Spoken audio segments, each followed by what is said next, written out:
Good morning. I almost hate to hear that music end. That was really exciting me.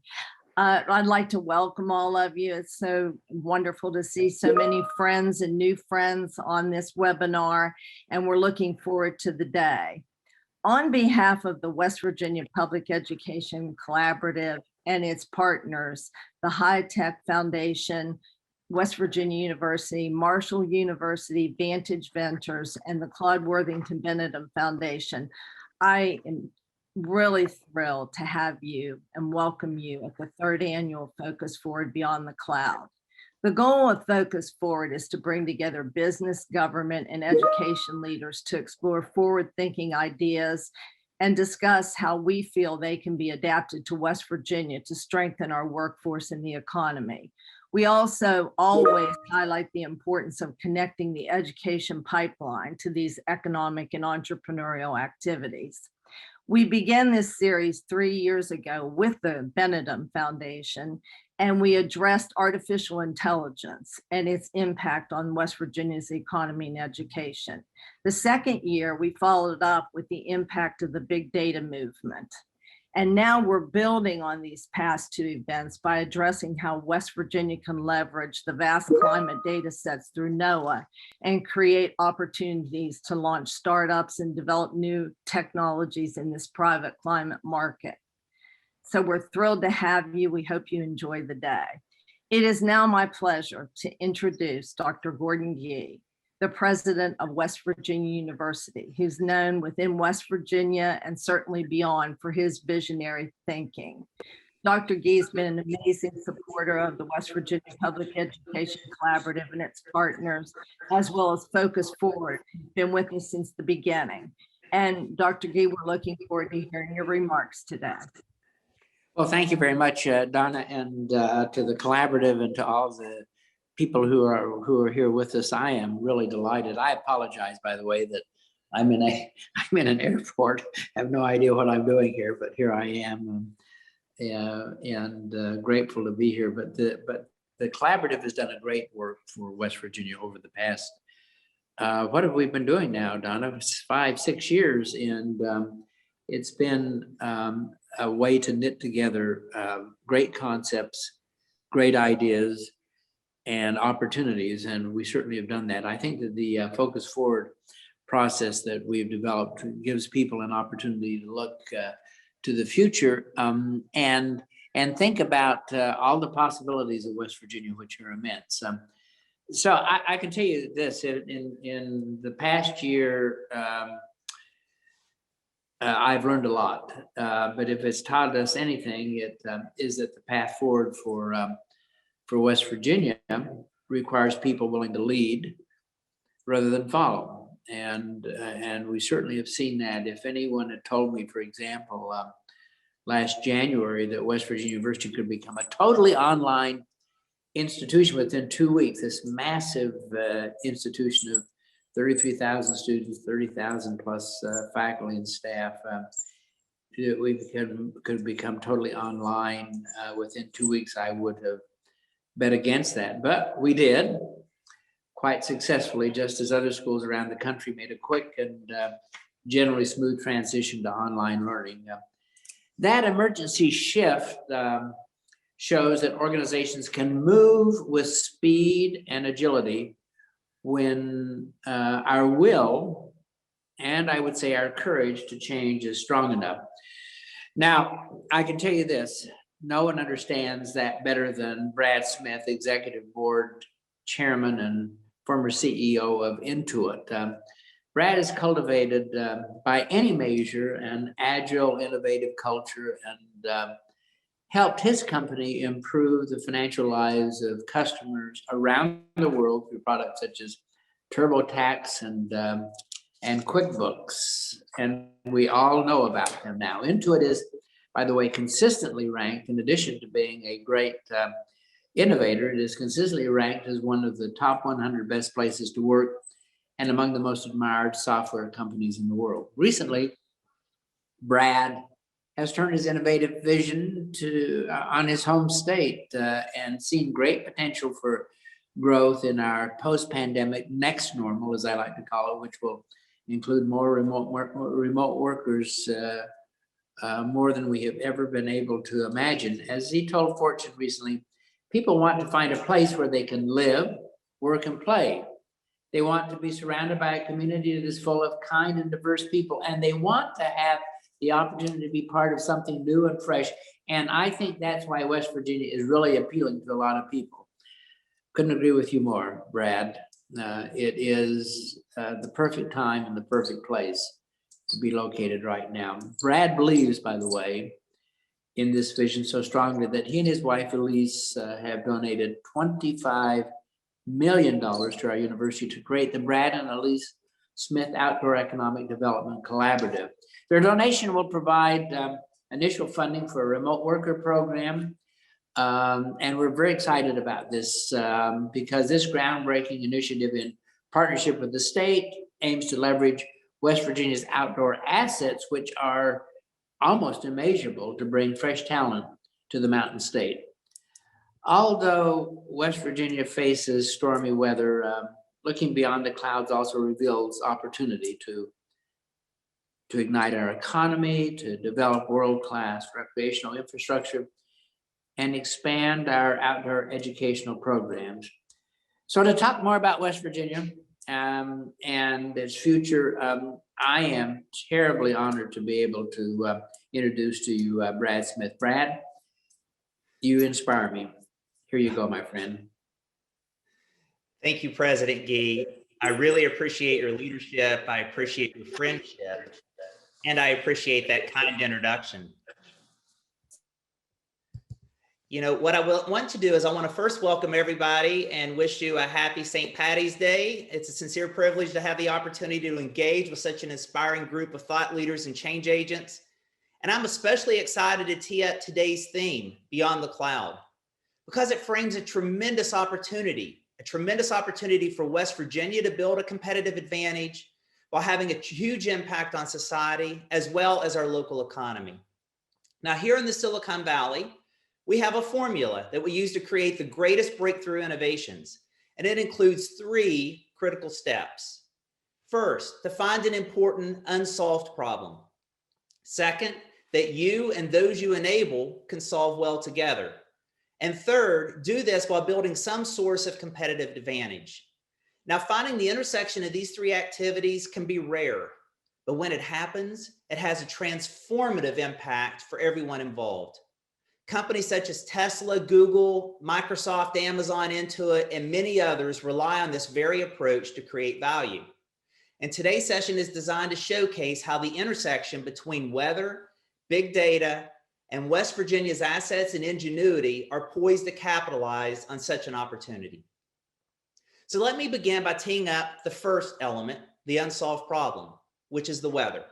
Now, before we digress into jokes about West Virginia's weather or how infrequent our meteorologists may be right, I want to ground us in some facts. Extreme weather is an increasing liability for the U.S. economy and the local economy. In 2019, there were 14 weather-related events that caused more than $1 billion in damage. In 2020, that number increased to 22 events. In West Virginia, we've suffered our fair share of these events, from the 1,000-year storm several years ago to the more recent ice storms and flooding that led to power outages this season. Now, the U.S. government estimates that the weather impacts the national gross domestic product by more than $1 trillion a year, and that doesn't take into account the more than 400 deaths that occur annually because of severe weather events. Now, I've chosen the word weather for this discussion, but I'm using this term interchangeably with climate change overall. But I'm focusing on weather because this discussion is less about why it's happening and more about the need to deal with the imminent realities of these events. Now, with that backdrop, I'm going to add one additional piece of information, and it's around big data and advanced technology. With the ability to launch satellites and supercomputers and to harvest data from semi-autonomous vehicles and wearables like an Apple Watch, private weather companies are now emerging, and they're leapfrogging the information gathering capabilities of our federal agencies. These companies are leveraging machine learning, artificial intelligence, and cloud-based systems to do things like warn a railroad company if a tornado is on track to hit a specific portion of their railway, or to warn a farmer when it's time to irrigate a particular row of crops, or to even tell an airline ground controller when they need to de-ice their plane or reschedule a flight because of a severe thunderstorm. Now, these trends and these micro trends are challenging the National Weather Service to rethink how it tries to fulfill its mission of protecting lives and property. And it's this realization that the agency is now facing the prospect of operating more like a Silicon Valley platform company, which means it needs to rely on the opportunity to partner with outside companies to both provide and receive the best data. This is just what Apple did when it opened up the iPhone for app developers. It's what Amazon did when it opened up the platform to third-party resellers, as well as those that wanted to host on Amazon Web Services. And we all know those were groundbreaking decisions for those companies. It unleashed explosive growth, amazing valuations, and drove up their market caps. That same moment has arrived for the National Weather Service. And that takes me to the second part of our innovation formula: solving the problem in ways that we and those that we enable can work together to solve well. Now I'm going to share a little joke from the data science community. What's the difference between artificial intelligence and machine learning? The answer: artificial intelligence is written in PowerPoint. Machine learning is written in Python, which is a coding language. Said another way, artificial intelligence can be hype, and it only becomes real when machines are able to ingest, process, and learn from vast amounts of clean and actionable data. In fact, 90% of CEOs agree that data plus AI is a game changer. As a result, data has become the most valuable intellectual property in this current chapter of innovation. And I assure you, this is not science fiction. Many of the algorithms powering our economy today were written in the late 80s and early 90s, but they didn't work back then because they were starved for data. In fact, the late 80s and early 90s are now known as the AI winter. But in more recent years, this massive data and advances in computational processing, when you couple it with cheap memory, have unleashed a whole new era of potential. That's why we're now seeing significant leaps forward in everything from autonomous driving to medical breakthroughs. These companies have learned how to win in the world of artificial intelligence. And it's by paying attention to their data and capitalizing it on a source of competitive advantage. Now, to do this, they've learned they need to supplement their own data with some external resources, and much of which is now open sourced. And to gain access to that open source data, sometimes they have to contribute some of their own data to add value as well. Now, this builds an ecosystem where the more who participate in the process contribute and create more value for everyone else involved. And the end result is a potential network effect. And that's something every company now seeks, where the more people who join the network create more value for everyone else. And in return, it attracts more people to join, and it builds this virtuous cycle that continues to accelerate in growth. Now, what does all this have to do with the weather? Well, I began my talk with the intersection between weather, big data, and West Virginia. The private weather industry is now booming. It's a $7 billion industry growing between 10 to 15% annually. And the challenge to date has been that it's been financially prohibitive for private weather companies to produce or collect the massive amounts of data required to allow those kinds of precision forecasts that I was talking about, like helping a railroad conductor or a farmer or an airline. And since the National Weather Service is primarily focused on national level and macro trends, it has agreed to make its data freely available, allowing the private sector to use this information for these more precision purposes. Now, at the same time, the National Weather Service is going to benefit from this as well, because if its data is supplemented with private sector data, it will create a huge win-win at a national and a local level. In fact, the U.S. Department of Commerce estimates that this private weather industry that's starting to emerge could easily double from $7 to $14 billion if data ingestion and sharing was made easier. The end result is society's going to win, innovation is going to be sparked, economic upside will be created for all, just as it was for Apple, Amazon, and everyone else who moved to this open platform approach. And that brings me to the third and final part of my conversation, building durable competitive advantage and how West Virginia is uniquely positioned to do so. Because sitting in our I-79 technology park is Noaa, the National Oceanic and Atmospheric Administration. This site includes 2 satellite ground stations and a supercomputing center. These are major assets in Noaa's big data collection, management, and analytical operations. And in partnership with the biggest cloud providers, which include Amazon, Microsoft, and others, Noaa is making this data more accessible for the private industry to solve important problems that can create breakthrough innovations for society. Sitting here in the heart of our mountains, where the early pioneers of NASA were produced, those young rocket scientists depicted in the movie October Sky, those computational experts depicted in the movie Hidden Figures, our generation is facing the next significant opportunity as weather becomes an increasingly challenge to be solved and a business to be built. It is extremely rare to come across such a unique intersection where you can find a big problem that you and those you enable can work well together and build a durable competitive advantage in the process. But here we sit with this intersection happening in our own backyard, without the need for our best and brightest to move to the East Coast or the Silicon Valley to participate. It's here for the pioneers on this call, the entrepreneurs, the innovators, the educators, the students, and all of us to seize this opportunity. And I'm incredibly excited about the possibilities that lie ahead. And I'm looking forward to discussing how we can capitalize on this moment together. And in doing so, help society while creating the next chapter for the state of West Virginia.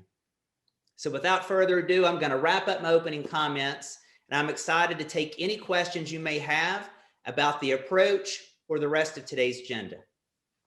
Thank you so much, Brad. We always learn so much from you in such a straightforward way, and taking away so many things today, like the innovation formula, and certainly excited about your belief in West Virginia to move forward with this. Now, we would love to have audience questions and answers, and they go in the Q&A section, not the chat. Sometimes I know webinars do the chat, but we already have some that have been submitted. That's the great part. So I'll start out with the first one, Brad.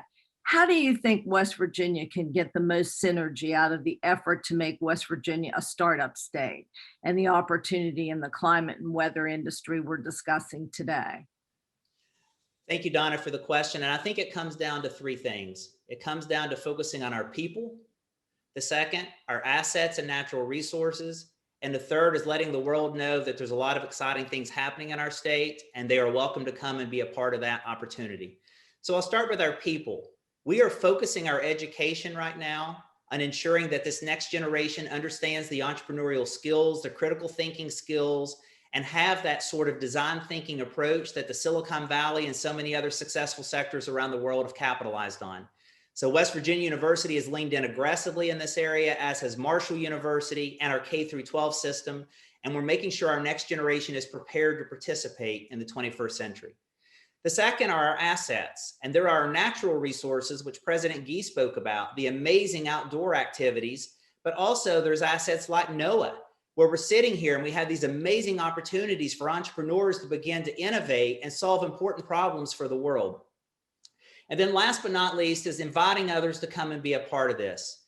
West Virginia, whether it's through the remote worker program that we're announcing, or it's the fact that the state has always been welcoming and hoping that people will come in and kind of roll up their sleeves and be a part of this next chapter, is open for business. And I think it's those three things in combination that will create a flywheel, because we'll have the talent that we're growing inside, the talent we're attracting from outside, and the amazing assets for them to work within to create the next wave of innovation. Thank you so much, Brad. We have a couple more, and I think there's more coming in. What are your thoughts as to the most difficult challenge to overcome? If you're someone with a good idea and you want to start a business, one or two ideas on how to address that challenge. Well, I think first of all, there's a misnomer about how to start a business. Many people say, I don't have an idea, so how am I going to start a business? And when you actually discuss this with founders, they very seldom succeeded on their first idea. Instead, they fell in love with a problem. And they researched it, and they learned and they learned and they learned. And then ultimately, once they came up with something that they thought they had some end market evidence, they would act. And so I would say, as someone who's looking around saying, I want to be an entrepreneur, I want to participate, don't count yourself out. Don't assume because you don't have an immediate idea that you don't have an opportunity to be an entrepreneur. Instead, find a problem that nags you to death in your life, and then ask if other people have the same problem and that problem isn't getting solved well by existing solutions, and then begin to think about what are all the ways you could solve that problem. And this is a part of design thinking. It's called 7 to 1. Don't come up with one idea, come up with 7 ideas that could solve that problem, and then begin to see which one has the most promise, and that's the one you double down on. So that's what I would say to an entrepreneur. Don't count yourself out. Don't say, hey, I don't have an idea. Instead, look for an important problem you think the world needs to have solved, and begin to think about ways you could solve that problem and get going. Very good. Thank you. Okay. There were a couple questions around education. And one came from Scott Roadtruck, who's the chair of our PEC and member of the state board, and also educators kind of had the same idea. We know that education is playing and should play a major role in our next step, but how do we get education to take an urgency approach to creating this synergy necessary for the state to move forward? Like, what is the most important step education needs to take? I will first start by saying I am the proud participant of a public school system coming out of West Virginia, K through 12, and then Marshall University. And it has served me incredibly well. Everywhere I've gone around the world, people have said, how do you feel about your education coming out of West Virginia? And I say, I've learned that I learned the same things you did in school. The only difference is yours cost $150,000 more than mine, and we had a better football team. I'll pull back and talk about the reality of what I think our education system at large needs to embrace. I refer to the 4 Ds and the 4 Cs. The 4 Ds are the 4 critical skills we have to infuse in the next generation for them to actively participate in a world where you have things like big data and artificial intelligence. Those 4 Ds are design thinking, which is basically the Silicon Valley techniques of falling in love with a problem, experimenting your way to the answer. The second D is developer acumen. Just as we had to learn to write in cursive, even though many of us did not become journalists and poets, I think this next generation needs to understand at least one course, if not 2, how to translate ideas into code. The third is design as a craft, which is another way of saying arts. Technology is complicated, it's intimidating, and only when it's made easy does it become useful. That's why the iPhone is so amazingly adopted, because it's so simple for everyone to learn. And then the 4th D is data analytics. And clearly, where you talk about Noaa, you want to talk about Moneyball and managing a baseball team, you have to understand how to find patterns and truth in the data. So those are the 4 skills our educators hopefully will begin to infuse into our curriculum. And those are, again, design thinking, developer acumen, art and design as a craft applied to the new technology, and last but not least, data analytics. And then I think how we teach has to continue to adapt and evolve. We need to begin to think a lot more about a connected classroom, whether it's distance learning, in class, or hybrid. The second is we need to engage our community. So no longer just solve these case studies that are Acme widgets, but instead go downtown to the local small business owner, ask them what they're wrestling with, bring that problem into the classroom, and let the students do a real case study on that. And hopefully the results will improve the business results and the students will learn. And then the 3rd and 4th C for me are trying to focus more on competency versus credit hour. I hope we get off this 4-year college and bust, and instead we start to think about all the ways that Votech and others can contribute and be a part of this 21st century. And then last but not least, I hope we put more energy into completion rates, which is helping people fully get through the education process so they don't walk around labeled as a dropout. And there's some innovative ways of doing that we can learn from people around the world. So I know that's a long answer, but I've spent a lot of time thinking about it and trying to learn from others. And I call it the 4 Ds and 4 Cs. That's not a passing scorecard if you take it home, a report card to your parents, but I do think in there are some elements of opportunity for education. Thank you, Brad. And it's exciting to hear you talk about design thinking, because on April 22nd, we're planning a follow-up to Focus Forward, and we'll have Marshall University training us on that. So we're excited about that. Okay, more questions. West Virginia has had not many, if any, opportunities to participate in the multi-billion-dollar knowledge sector expansion. How important do you think it is for the state to develop a vibrant knowledge sector? And how do we do that? How does the state build a business case to drive that knowledge sector? You know, the knowledge sector is one of these terms that can cause us to either qualify ourselves or disqualify ourselves. And while it is absolutely true that this next chapter requires a new set of skills, those skills don't rule out our hands and they don't rule out our heart. And that's where West Virginia has also excelled in its past.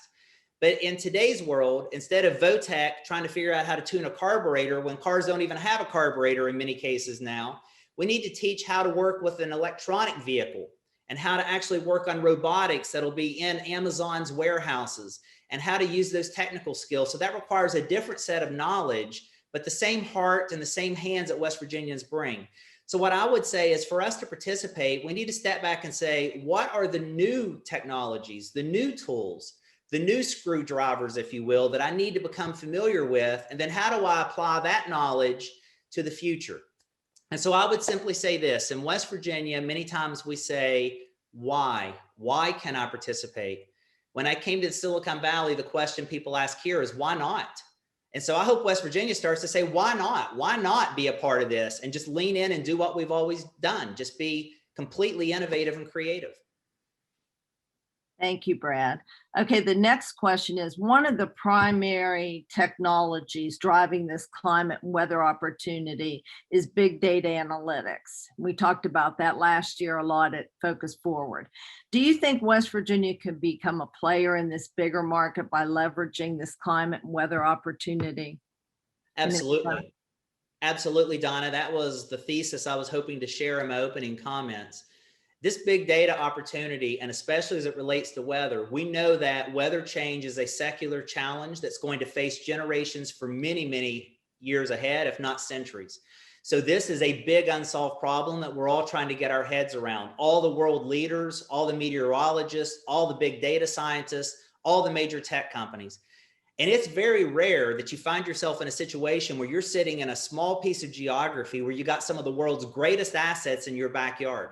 That gives you a playground to begin to go in and try to test and run experiments. And this industry is already a $7 billion industry, growing 10 to 15%. You know, the economy is going to have this return boom this year, and many people are forecasting it could grow 6%. This is going to be like the roaring 20s at 6%. Imagine 10 to 15%. So we should capitalize on this opportunity, seize it while it's still early in its makings, and learn how to be a part of this opportunity going forward. Very good. This question kind of piggybacks on that. It says, it seems the data has evolved to become the most valuable asset that we know for government and the private sector organizations. How should we incorporate this reality into our educational system? I think it goes back to my response earlier about education, the 4 Ds and the 4 Cs. We need to really put an emphasis on math, data analytics, and statistics, and find a way to make it fun. This is one of the exciting things about the Outdoor Economic Development Collaborative that's happening at West Virginia University, where they developed a science adventure camp where they teach middle school kids how to learn about science, technology, engineering, and math through outdoor activities. A zip line is physics. How does this mountain bike work? What's the science behind the bike? And as we get kids to understand these aren't just memorizing multiplication tables, it's a fun way to apply it to the things that happen around them every day in their life, they're going to fall in love with data. And so I think for us, we have to find creative ways to have students fall in love with some of these areas that in the past, people might have said, oh, that's not for me. And now show them it's a very exciting thing to be a part of. I love, as a teacher, I love to hear you say fall in love with it, because that's really what it takes to go into something like that. Okay, shifting to another question. What revenue models do you foresee for the private weather forecasts using that? You know, this is an unanswered question. And if you think about the approach of design thinking, and I talked about this a little in my opening comments, there are 4 toll gates you go through to launch a successful business, and every company has gone through them. The first 3, you don't even worry about how you're going to make money. It's only the 4th.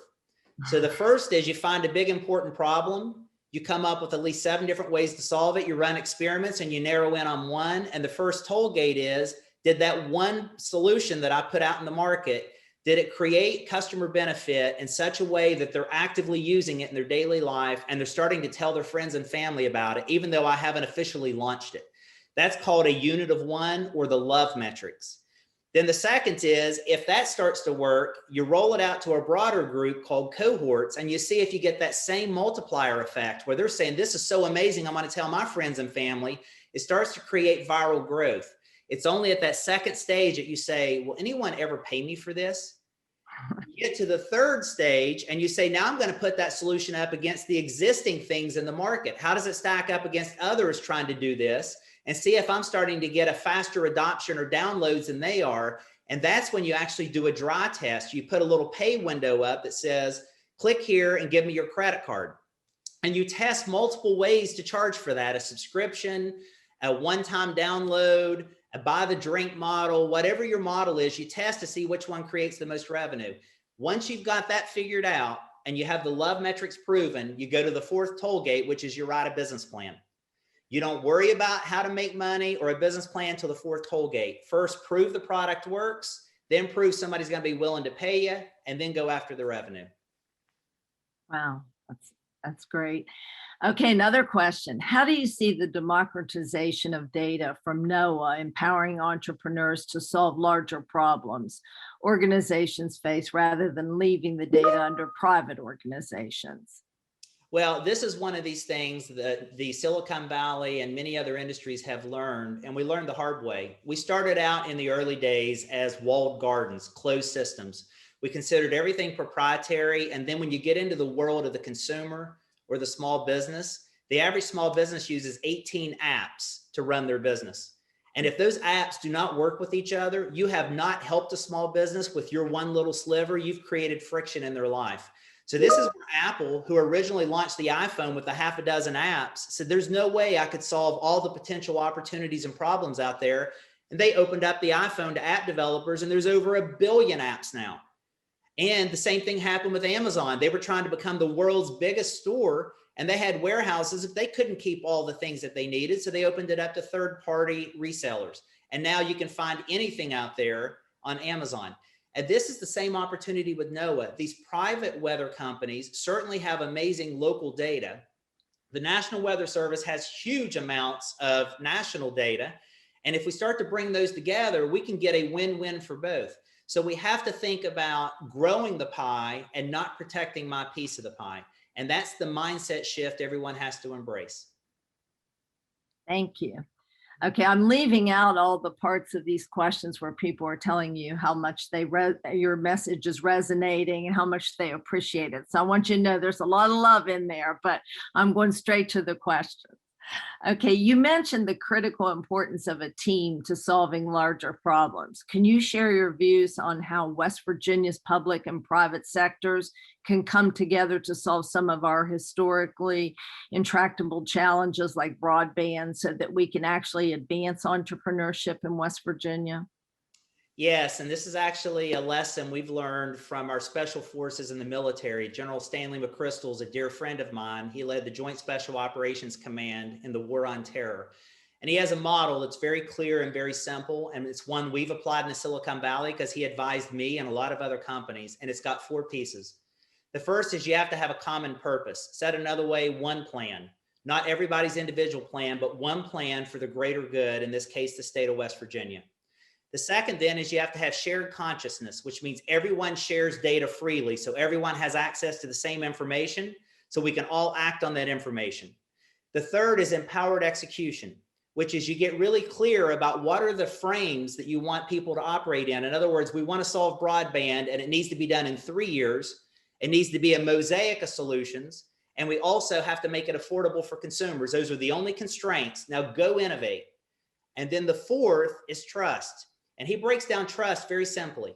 Assume competence in your partner. In other words, assume they know how to do what they're doing. And the second is be benevolent in your own actions. Serve them before you serve yourself. If you actually have a master plan where everyone shares the data freely, everyone understands what the constraints are, and people trust each other, this machine will move quickly. And I see West Virginia doing this, by the way. I see us working across the aisle. I see universities partnering, K through 12 opening up and saying, what can we do differently? I think we are unique and rare, and we should capitalize on this. Thank you. Okay, how important do you feel it is to innovators of the intellectual property protection? This is an interesting concept that I think at the end of the day is one of the opportunities West Virginia can really seize. Intellectual property, especially in today's world, many people will say, well, is there anything left to patent? And the answer is, are you kidding me? We have so much innovation ahead of us, but now it starts to become more of the intangibles, the algorithm that you write, which is basically the rule that's going to use the data to turn it into something magic. That needs to be patented. And if you patent that, then it becomes something others need to work with you to license or to share. And so IP, intellectual property, and patents are an important part of this, but you don't get to the IP portion until you've done the love metrics for a larger group of people. You've proven somebody's going to pay it. You've written a business plan, and you make sure that you then are ready to IP it. Excellent. Patent the IP. Thank you.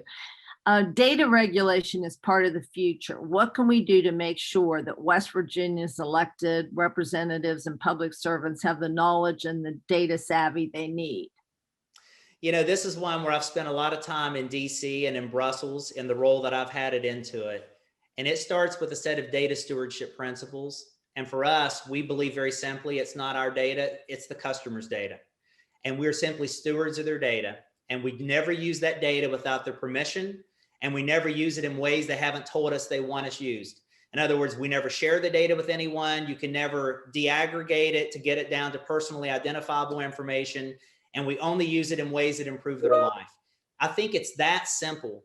And I know many times we get into the details of a lot of the nuances, but if you can go back to, we are stewards of our individual citizens' data, and we will only do what the citizen wants us to do, and we will be very transparent about that, and we will ask their permission. Everything else flows out of that, and that would be as simple as I would try to keep it. And I think that that will guide all of us from a sort of true north perspective. Great. This is a similar question, but really an important question, because we always, when we have Focus Forward, want to have takeaways for our legislators, our governor. And the question is, what message would you have for the West Virginia legislature, the governor, and our congressional delegation regarding how they could help our state capitalize on this opportunity? And I think many of those people are in the audience today. And I thank those people. I've spoken to many of them. I am absolutely encouraged and impressed with the way they're leading. And I love the fact they're seeking ideas from outside. And that is an amazing first step. If I go through this, whether it's Noaa, it's remote work, it's an entrepreneurial startup state that we're trying to cultivate, it's distance learning, it's telemedicine, it all comes down to one thing: ubiquitous broadband connectivity for every house and holler. And so if there was anything that I hope our state is working together in unison to do, we don't have 10 years to solve this. The world's moving too quickly. COVID accelerated everything 3 to 5 years. I would lean in with every ounce of energy we have and come up with a mosaic of solutions to get broadband connectivity to every house and every holler in our state. And that will unlock big data for Noaa. That will unlock the cloud computing resources from Amazon and Microsoft and everything else we want. It certainly resonates with all of us. Thank you. How can the program you graciously funded at WVU to encourage remote workers to come to West Virginia be applied to the opportunity in the climate and weather, as well as in the bigger data analytics? That's the exciting thing about this remote worker program. It does target people who are gainfully employed today, but also have this sort of navigating, pioneering, experiential lifestyle where they love to be out in the outdoors and they love to think about the next path they're going to create instead of a trail they're going to follow.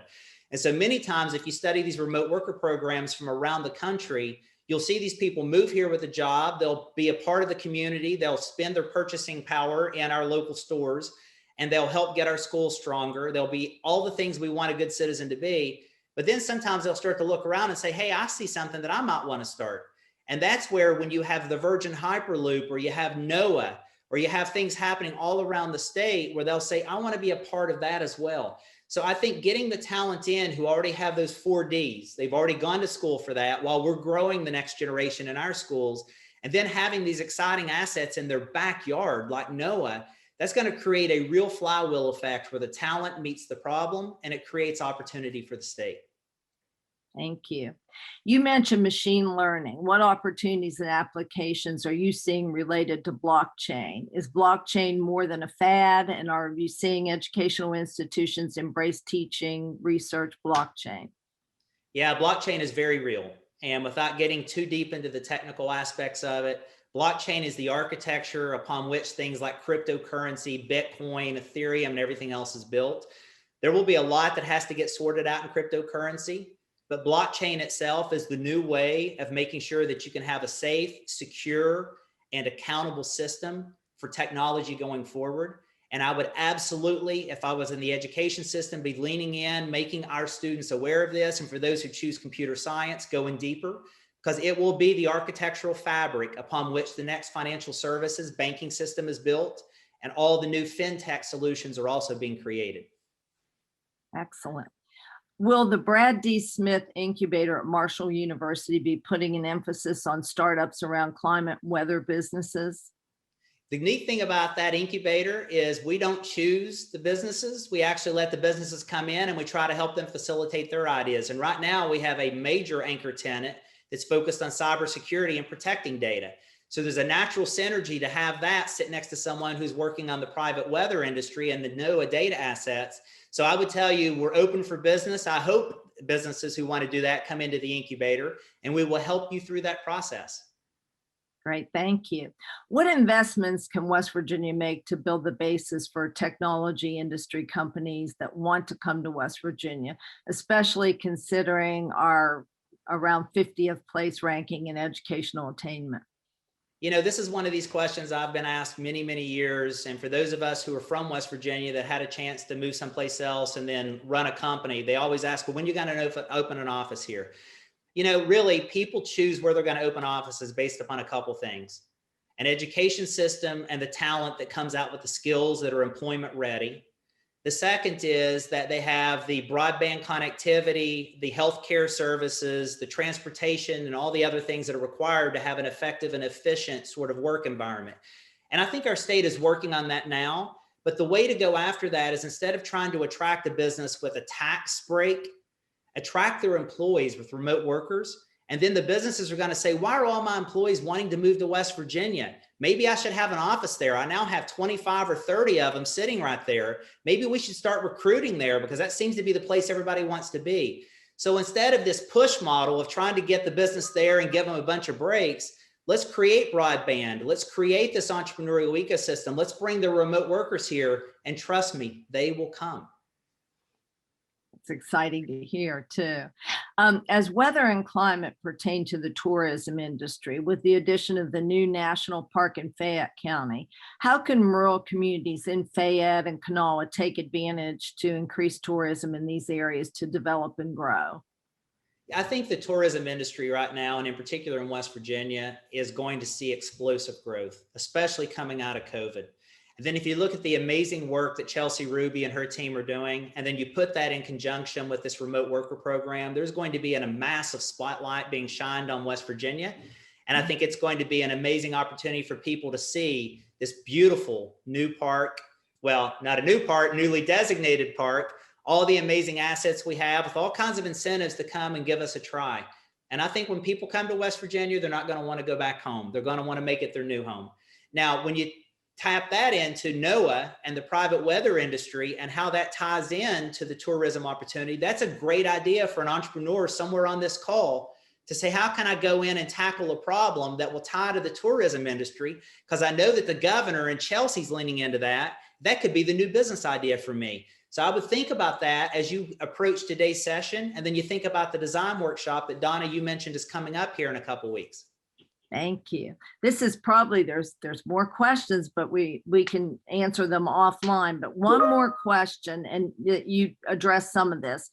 As a parent, how should I be guiding my kids to learn so they're prepared for these opportunities like big data?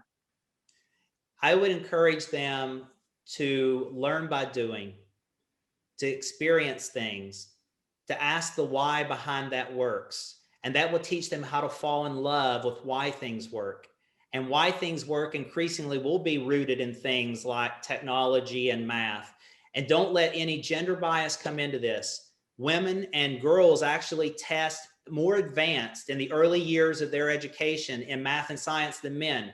And then after the 3rd grade, all the way up to the 8th grade, their hands start to go down and they start to say, maybe that's not for me. We need to open it up to all of our children and help them understand and experience through things like the Science Adventure School, through design thinking at Marshall University, through our own parenting to say, why do you think that works the way it does? Just spark that inquisitive, sort of intuitive side of them, and then they'll fall in love with the things that our educators will be ready to teach them. Thank you. Well, Brad, beyond this venue, how do you think we get your message to the masses? You inspire us today, but we want to know how to tune in. We want to let other people, how do we market your message to everyone?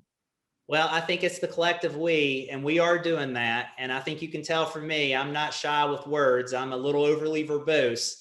So I have been singing from every rooftop about the greatest secret in the world is West Virginia. The greatest people in the world are West Virginia, and the greatest assets in the world are West Virginia. We're about to unleash that.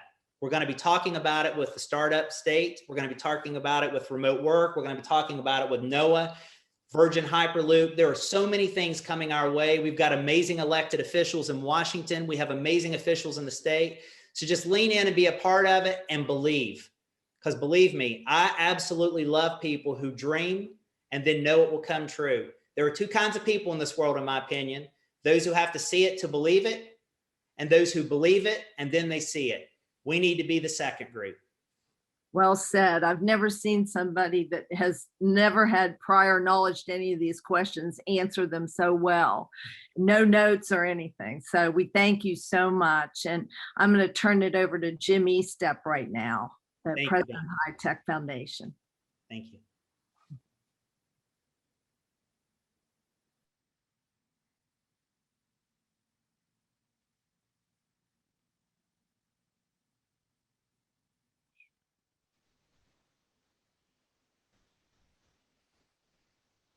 Can you hear me now, Donna? Yes, yes. Brad, what an amazing presentation. It was outstanding. You so well articulated the opportunity that the state of West Virginia has. And as always, I'm truly impressed. And as everyone has said, including Dr. Gee, you are truly inspiring. So thank you for that. And thank you for being a part of today's event and being such a support of our initiative. It is with a great honor for me right now that I get to introduce our next speaker, Mr. Zach Goldstein. Zach is the National Oceanic and Atmospheric Administration Chief Information Officer and Director of the High Performance Computing and Communications at Noaa. In his position, he is responsible for implementing statutory requirements regarding the acquisition, management, and use of Noaa's information and information technology resources, to include Noaa's high performance computing and communications infrastructure. Mr. Goldstein is also responsible for Noaa's Homeland Security Program to ensure business continuity in the event of a terrorist attack, major disaster, or other emergency. He additionally serves as the senior executive responsible for the department's use of the radio frequency spectrum. Mr. Goldstein was named Noaa CIO in January of 2015. Mr. Goldstein joined Noaa in March 2005 as the CIO for the National Environmental Satellite Data and Information Service, before he was named Noaa Deputy CIO in 2011. He has over 25 years of experience in information resource management in the federal government and private sectors. He began his career with the U.S. General Accounting Office, performing management audits of government operations and leading evaluations of federal information systems management. Mr. Goldstein served in technical management roles with BDM International, Inc., concluding as the Vice President for Systems Engineering and Product Development. He then returned to the federal government, appointed as Director, Logistics System Modernization in the Office of the Secretary of Defense. Before he joined Noaa, Mr. Goldstein was self-employed as an information technology management consultant to private and public sector organizations. Mr. Goldstein received his Bachelor's of Arts and Master's of Business Administration degrees from the University of Rochester in Rochester, New York. Mr. Goldstein lives in Virginia with his wife and their son. Zach, welcome. It is a honor and a privilege to have you with us today.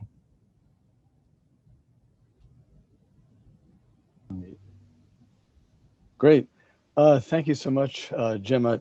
Important correction. My son now lives in West Virginia. Oh, right. He's And at West Virginia University, as I recall. right, and he's in class right now, so he missed this amazing talk by Dr. Gee and Brad Smith, and I am so glad that this is being recorded. Not that I ever want to see myself again. I'll bore myself, I'm sure, but I really want to hear again what Dr. Gee and Brad said, and I want my son to be able to hear it. I want him to get that inspiration. This is a tough act to follow, I'll tell you. But I found it inspiring, and I think the opportunities that we have here with this program are inspiring, not just for us, because we can benefit from the wisdom of those who are in the weather industry outside of NOAA, as Brad mentioned, but it's exciting because NOAA is part of the Department of Commerce, and our aim is to grow the American economy, and the opportunities that occur at the nexus of what we do with data and the entrepreneurs who are listening here, and the folks who want to learn about data analytics and the nexus of taking new ideas that you can dream and then making them real with big data. It's quite exciting. So my job in this morning and afternoon session is to talk about NOAA and give some feel for the sorts of data that people might be able to leverage, combined with other information, combined with other data, combined with other analytics. But what do we offer as a starting point for those kinds of entrepreneurial efforts? So I'm going to give you an overview of NOAA, and then I'll transition into the big data program, how that came to be, and I'll be followed by the program manager for the big data program, John O'Neill, who we have with us this morning as well. Excuse me. So our mission is to understand, the mission of the National Oceanic and Atmospheric Administration is to understand and predict changes in climate, weather, oceans, and coasts, to share that knowledge and information with others, and to conserve and manage coastal and marine ecosystems and resources. Yes, it's the National Weather Service, and it's a lot more. And it's all about data. We observe and predict changes in the Earth system to enable us to protect lives and livelihoods. Everything we do in NOAA starts with an observation. There you go. And on this picture, there you go. You'll see. No, go back. Thanks. Go back to there you go. Because I want to actually talk to some of the things on this slide. What you see on this slide are data gathering platforms. The massive amounts of information that we gather, use, and disseminate come from the platforms that you see here. You see satellites in orbit, some of the most data-producing, data-intense objects, and the original uncrewed vehicles that we have, because well, there aren't people, despite some of the cartoons that you may have seen recently in honor of our 50th anniversary, people don't ride on satellites. You see ships. We also have uncrewed marine vehicles that sail the water and go under the water. You see a buoy on the ocean there. It's a data buoy that gathers local in situ information of wind and wave and tides.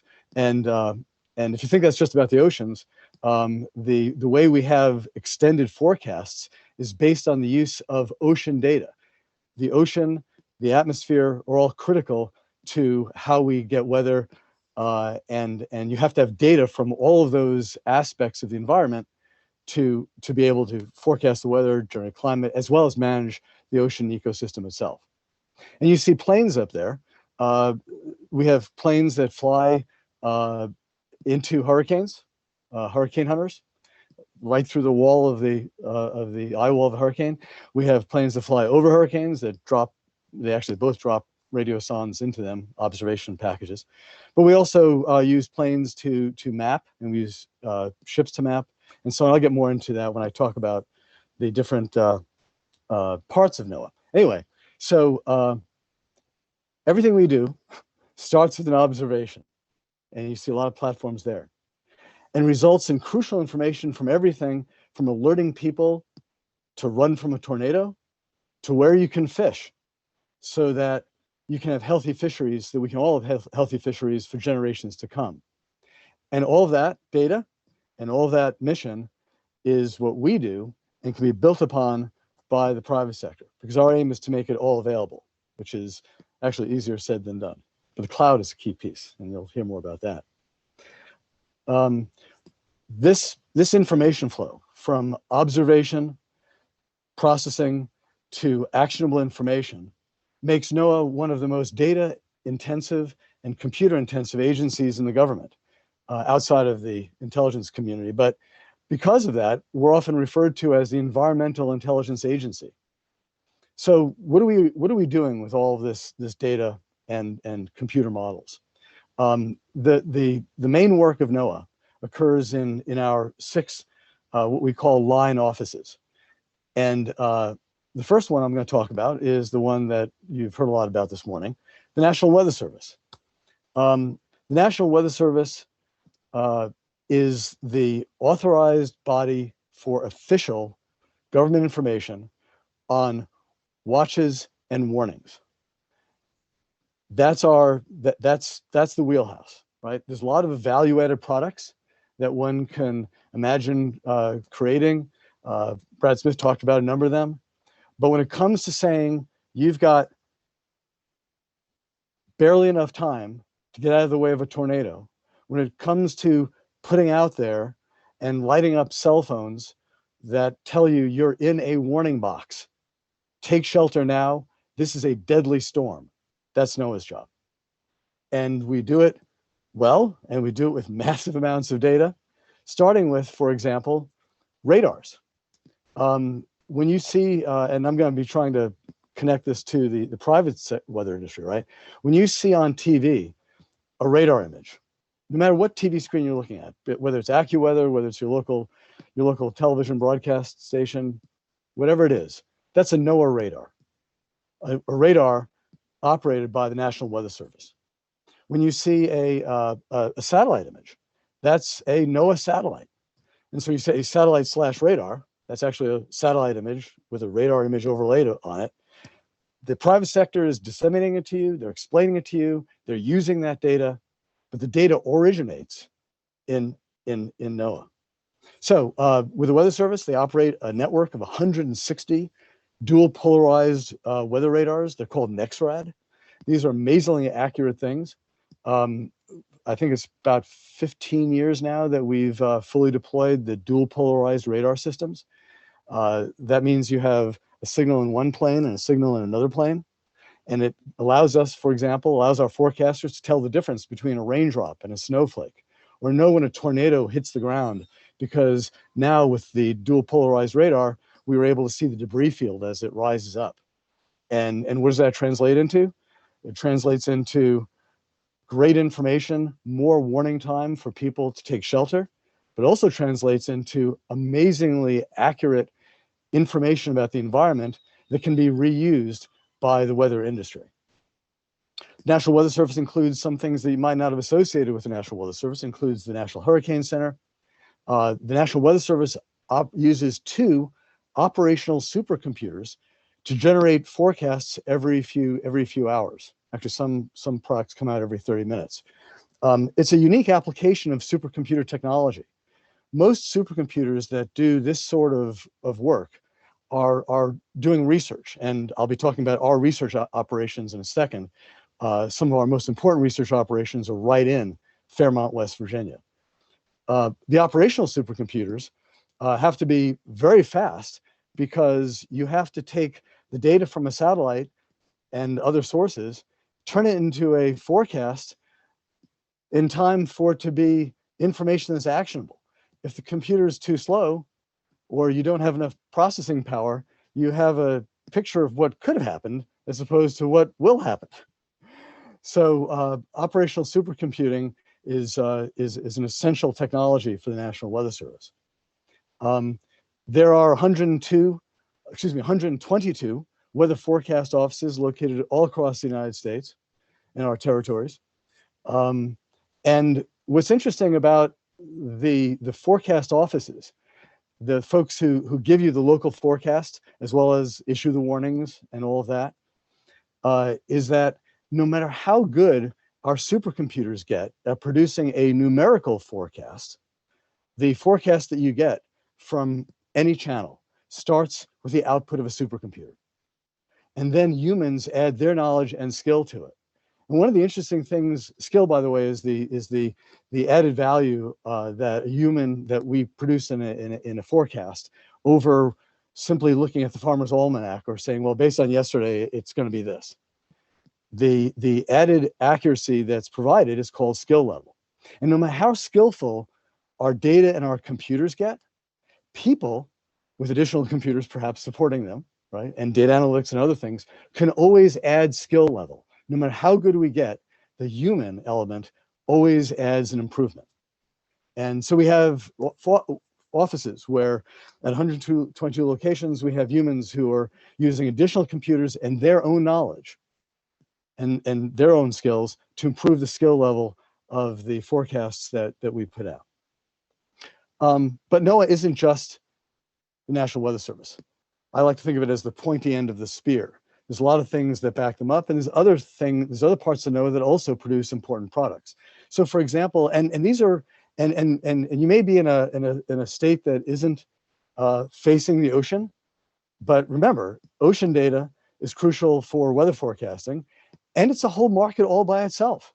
You know, with the technology, you can live anywhere, like in the great state of West Virginia, and the data comes from everywhere, and you can produce products that tell you whether it's a good day to go to the beach.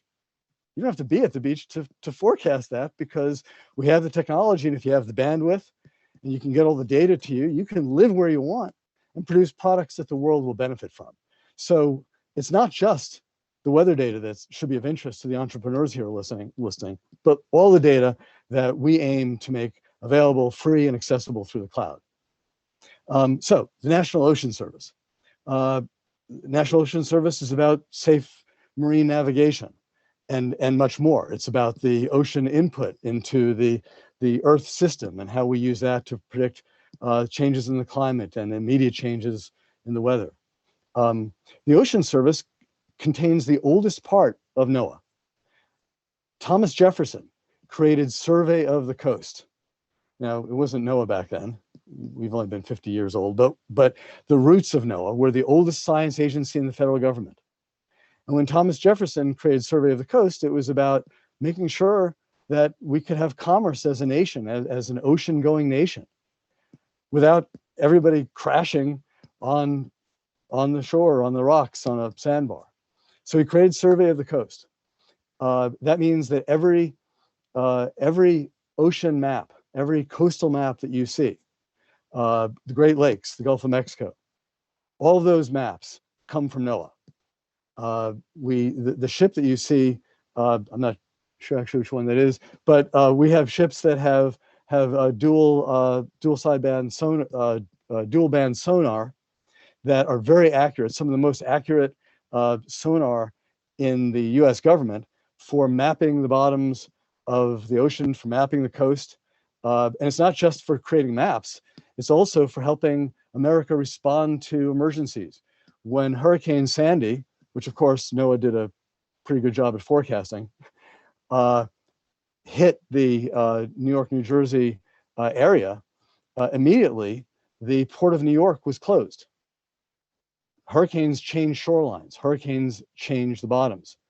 The NOAA ship Thomas Jefferson, immediately after the hurricane had passed on, NOAA had moved the NOAA ship Thomas Jefferson outside the Port of New York to go in and be ready to rescan the bottom, find the clear channel for ships to pass. Coast Guard cover followed, opening up that channel so that all of the tankers and container ships that have been waiting to bring needed resources to the economy of the Northeast through the Port of New York could actually get in and start the comeback from the disaster that Hurricane Sandy became. So National Ocean Service, it's about mapping. It's about national marine sanctuaries. We have 600,000 square miles of marine and Great Lakes that are protected as marine environments for the fishing, for the endangered species that might be there, for the ecosystem. I mentioned Survey of the Coast. After we did the Survey of the Coast, our surveying didn't stop. Something that I had no idea about until I joined Noaa was that the data that surveyors across the United States use to calibrate their GPS systems originated from the National Geodetic Survey, which is a function of Noaa. And it's the way that folks who use the Global Positioning System calibrate their GPS. They do it by the reference points that Noaa places through the National Geodetic Survey. So we have that kind of information as well. Why do you have to calibrate GPS? Well, it's because when the GPS signal goes to the atmosphere, it's changed by the parameters of the atmosphere, and more on that later. But when someone is getting down to that inch accuracy in GPS, they're doing it by referencing the work of the National Geodetic Survey, which is part of Noaa. Last thing I want to mention about the National Ocean Service is they also make observation of tides and tide maps, and we have observations of where is the tide and where is the water level. And one of the more interesting aspects of that is something we call calculating the air gap between the bottom of a bridge and the top of the water level in a harbor. Every inch that you can get away with to stack up a container ship is valuable commerce to that port. And one of the things we do is we calculate what's that air gap. And that's done also by the National Ocean Service. You see on this picture a satellite. That's representative of the National Environmental Satellite Data and Information Service. The satellite imagery that I mentioned that you saw, we actually fly those satellites. And it's not just the imagery that you see on the TV screen that you get. We actually get all sorts of environmental parameters, the temperature, the wind, these variables that we get from polar orbiting satellites, which go around the poles as opposed to staring at the United States as a geostationary satellite would. Those polar orbiting satellites make up over 80% of the data that goes into a supercomputer that churns out a numerical forecast. The imagery provides early warning of severe weather. One of the things that's really interesting that we have in orbit is a satellite called Cosmic, which is a GPS receiver. Remember I said a moment ago that you have to calibrate GPS because the signal is altered by the atmosphere? Well, what's altering that signal are interesting variables that we can use to detect weather. So we have satellites that orbit and have GPS receivers in orbit, and through checking out the delay in the signal, we can actually learn a lot about the atmosphere. So the very same effect that causes us to have to calibrate GPS, we turn on its head with orbiting GPS receivers and use that as input into the supercomputers that generate your numerical forecasts. The Satellite and Information Service is also the place where we have the National Centers for Environmental Information. That's the archive of all of these observations that is available to the public via the web, which is not the best way necessarily to get access to massive amounts of data, which you'll be learning about in the big data program, but it is available on the web. This is basically the climate record, the weather record of the world, not just the United States, because polar orbiting satellites gather information worldwide. The approximate size of the data held by the National Center for Environmental Information is just over 37 petabytes, and 1.2 terabytes of data is served to the American people every month from NCEI by downloading from servers and websites, not cloud-based. Imagine how much data would be available and how much faster it could be used and how much better it could be used if instead of having to get it all from a website or some FTP site, you could get it from the cloud, which has scalable speed and is blinding compared to what we are resourced to do in our archive. Another thing that's really important is NCEI, the National Centers for Environmental Information, is the knowledge base for data stewardship.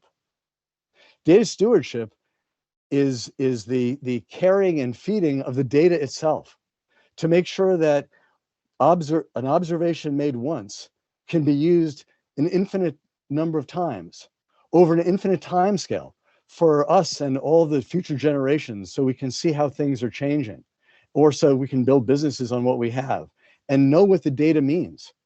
Metadata is crucial to that. And inside NOAA, we actually have a whole discipline called data stewardship, and NCEI is the place where that's the center for that. The other thing that we have inside the Satellite Information Service is our Center for Artificial Intelligence and Machine Learning. Why is it there? Because, as Brad explained, it's all about the data, right? The difference between the AI and the PowerPoint and the machine learning is getting the data and making it real, and that's where our Center for Excellence is, next to those archives. But remember, you can live anywhere and access it all. Remind you that. It is nice, though, being next to the assets that we have in West Virginia, which I'm going to get to in a moment. Too quickly, I'm trying to watch the time here. The National Marine Fisheries Service is a part of NOAA that is all about healthy seafood and preventing overfishing. We're a regulatory agency as well as a science agency, but the regulations are based on the science. More data, everything from sampling of fish to gathering their DNA from the ocean is all what informs how healthy are the stocks, what should the regulations be, and sustainable fisheries are an important role in the nation's economy as well. Moving along to the other thing that National Marine Fisheries does, which I don't want to leave out, is that's where we protect endangered species, turtles, whales. We are the marine part of the Endangered Species Act, so we track marine species. We put out regulations to protect them from boat strikes and to keep them healthy for generations to come. Last but not least, in our line offices, we have two more I'm going to mention. The Office of Marine and Aviation Operations. They include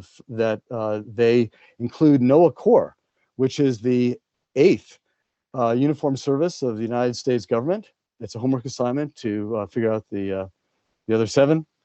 That includes Army and Space Force, and you can think about it. It could be a question if you're curious, if you don't know the answer. This is where the hurricane hunters live. They wear Navy uniforms. Our ship drivers are in there as well. They operate our observing platforms in some of the most inhospitable places on Earth. I don't know what kind of steel it takes, although I've seen it in their eyes, to fly a plane through the eye wall of a hurricane. Check out a video on it someday. It looks like you're being in a blender. Or the ships that we sail into the coldest and most forbidding regions of the planet, because that's where we have to get the observations that affect everything. The temperature in the Arctic affects the weather in West Virginia, and we have to get observations wherever they are, on the earth, on the sea, in the air. And our Office of Marine and Aviation Operations takes care of that. It also does some of the coolest ocean exploration you've ever seen. I invite you to check out again, more data, Oceanic Explorer. A few years ago, you may recall the discovery of an octopus, a white octopus that the media named Casper, like the cartoon Casper the Friendly Ghost. That was discovered by the Oceanic Explorer.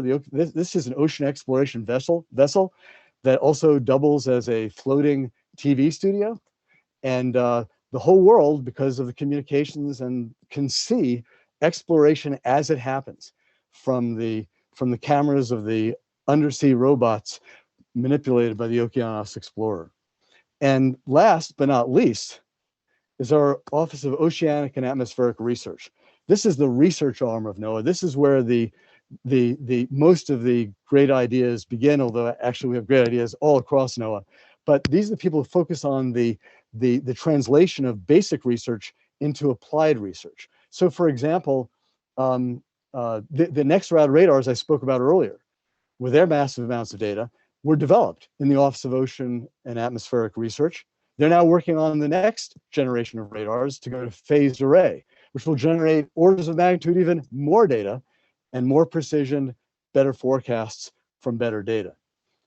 They also are the people who developed originally the weather models that the Weather Service also does research and modifies, but more importantly, the Weather Service operates. Office of Ocean and Atmospheric Research generates. They're the biggest users of our research and development supercomputers. And with that, I'm going to, next slide, please. So you have lots of data. How do you move the data, right? You gotta get around. You gotta get from the satellite to the supercomputer. You gotta get from the supercomputer to the weather forecast office. So what you see on this map, to give you an idea of how we move all this data around, this is a picture of the N-Wave network. It connects 68 facilities. You can see the notes on the screen. We created this network because we had to move around all of the data to feed our supercomputers, our high performance computers. Now the network has evolved. It's moved from connecting research computers to all NOAA operations as well as research. And it also has, in the light blue dots there, it hosts our trusted internet connection access points, which are the security perimeter that we use to protect all of the massive IT and processing that we do to protect lives and livelihoods. And something I wanted to mention, and this actually keys on a question that was asked of Brad, is what happens when you put this massive amount of network capacity into an area?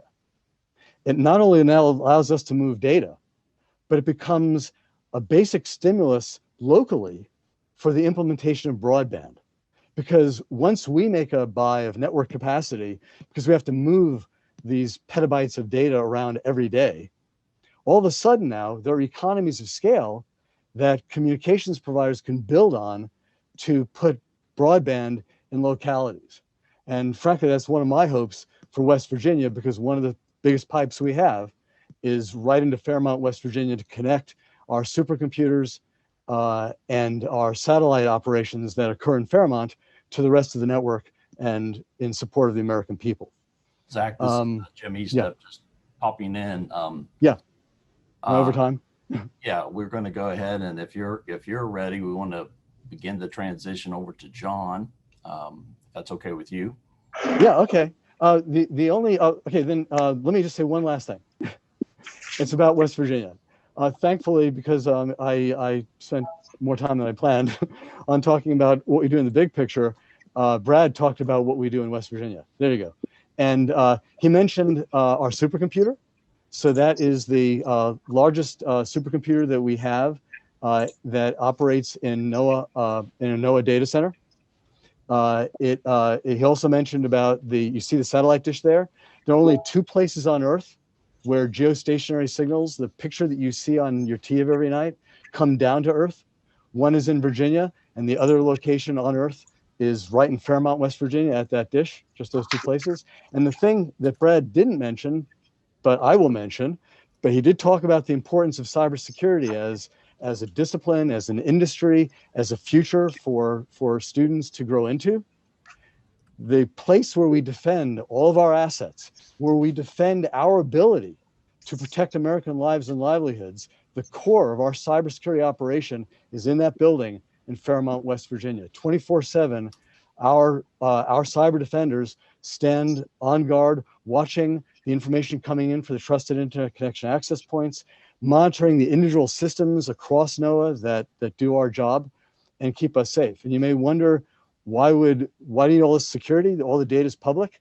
It's because we have to make sure that nobody stops our mission, because people will die, or changes the data that we put out there. So with that, I'll talk to John, about, John, you can go into the origins of the big data program. Okay, thanks. Yep, somebody could just bring up the slides.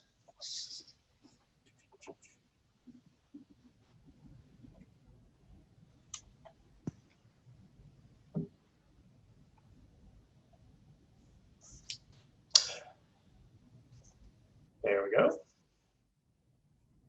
There we go. Okay, thank you. So my name is John O'Neill. I'm the director of the Noaa Big Data Program. So a note on this slide that you see here. This is actually a volcano eruption in it's Mount Merapi in Java, Indonesia. So it is actually from the Himawari 8 satellite, which is a Japanese Meteorological Association satellite. But NOAA uses the data for doing forecasts over the Pacific, and it actually is available through the Big Data Program. Next slide, please. So what we're going to talk about today is a little bit about the BDP, a little bit about some of the data offerings that we have. We have ocean data. I know we've talked a little bit about, or a lot about weather data so far, but we do have quite a bit of ocean data available in NOAA and through the BDP, and also a little bit about how you can get involved. Next slide, please. So this is something that The Economist put out a number of years ago, but data has become sort of the new valuable resource. We talk about mining data, we talk about all different types of things. The government considers data now to be a strategic asset of the federal government. So there's been recent legislation, the Evidence-Based Policy Making Act, which requires NOAA to make its data open, requires us to make it more available to the public. And that's really part of what the Big Data Program is trying to accomplish, is to make the data more available, more convenient to access, free and open. And also it's an ability for us to reduce stress on our internal system so that we don't have to do things like throttle or, lower service to folks. By putting it on the cloud, it's in an environment where it's highly available, 24/7. Next slide, please.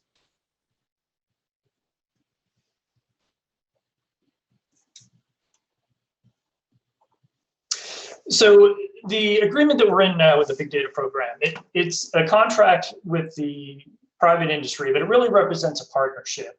This is something that we started years ago in 2015 under a cooperative research and development agreement. And in 2019, we moved to a long-term 10-year contract, right? And the contract is just, a mechanism by which we can continue the program. So NOAA, as part of this deal, has 15 petabytes of data allocation, considered a grant, 5 petabytes on each of Google Cloud, Amazon Web Services, and Microsoft Azure, as a means of making data available. But really, it's data that, maybe is unknown. NOAA sits on about 200 to 300 petabytes of data on any given day.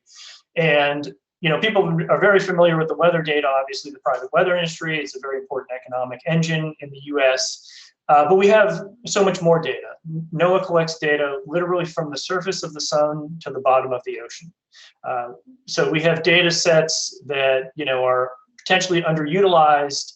To quote, Brad Smith, there may be an unknown data set to solve that, unsolved problem. Also, what the Big Data Program seeks to do is democratize access to data. The data are on the cloud, they are free and open, and they are truly available to everybody. It's not an issue of, who can, access it the fastest. The cloud platforms, given their massive infrastructures, can handle as many requests as you can put forward. So they're truly there for all to use. Next slide, please.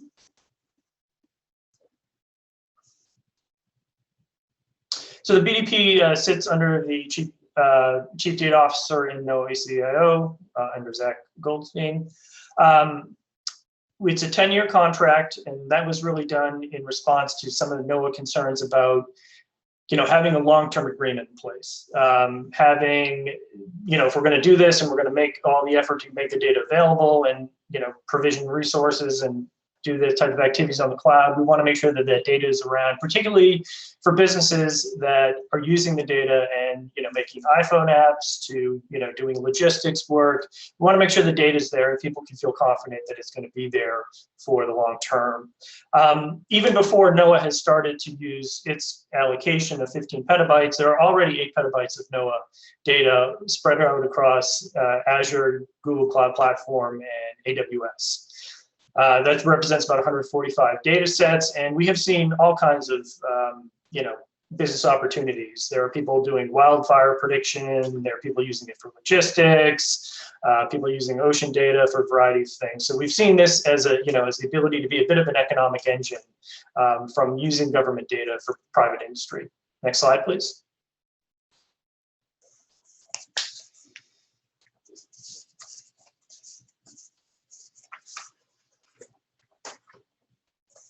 So this is just a quick overview of sort of how we do this and some of the benefits. So we have a data broker, which is a cooperative institute located in NC State.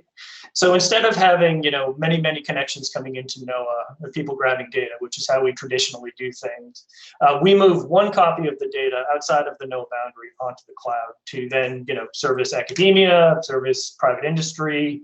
It's far more efficient for us. So instead of having to have each one of those end users come to Noaa for the data, we're simply taking one copy of the data out of Noaa, thereby reducing, the load on Noaa systems, as well as improving cybersecurity because we don't have all those connections coming into the Noaa boundary, moving it out to the cloud where it's available to everybody. Next slide, please.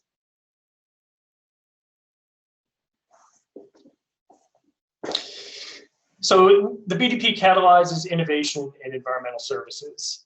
We have seen all kinds of new use cases. Zach was talking about NextRad. We've seen a use case where a group of academics reprocessed the entire NextRad archive to look at bird migration patterns. Because as it turns out that, as birds migrate through the radar stream, it shows up as sort of backscatter, but you can actually use that information, to do an analysis. The one thing that really we found has been incredibly important is Noaa expertise around the data. We work very, very hard in the big data program to make that expertise as available as the data itself. People that have questions, we're happy to get those questions answered, and it's very critical that the expertise that Noaa has garnered around data sets, and built up over the years is extremely important to helping, users with data and helping getting certain businesses up and running, if they have various questions. Next slide, please. So I'm just going to go through a couple of use cases here, and then we can get to questions. Just click to the next slide. So I mentioned wildfire detection.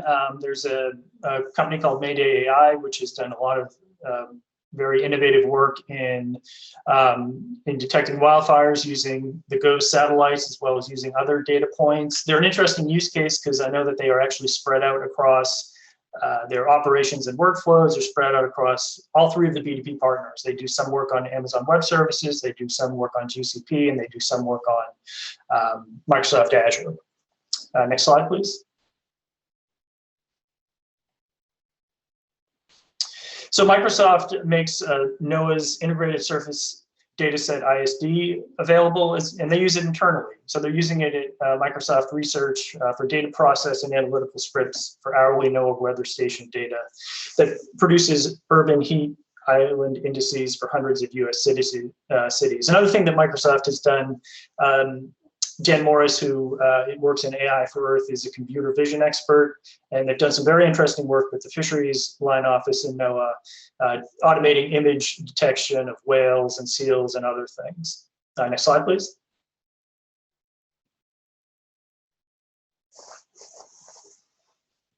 And Google has made the lightning strike data available, and lightning strikes is also a very good way to, it's a very good predictor of wildfires, right? So, lightning hits out in a dry area and can very often end up with a fire. It's one of the data points that people looking at wildfire detection use. Next slide, please.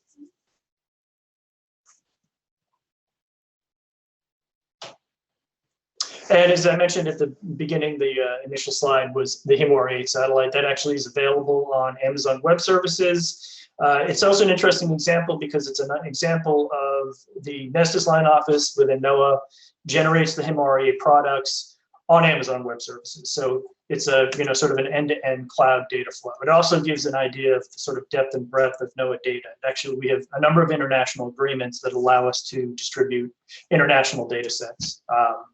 So it sort of gives you an idea of the footprint of Noaa data. Next slide, please.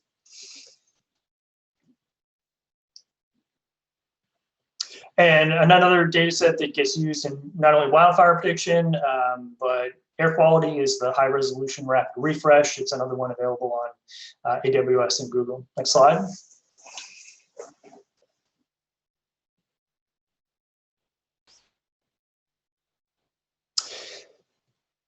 So the BDP, we're attempting to accelerate innovation by making data more open and available. Also by putting the data next to the compute environment and sort of consolidating it in one place. I'd like to think that it eases the use of it. It sort of lowers the barrier to entry because the data are all there, located in one area.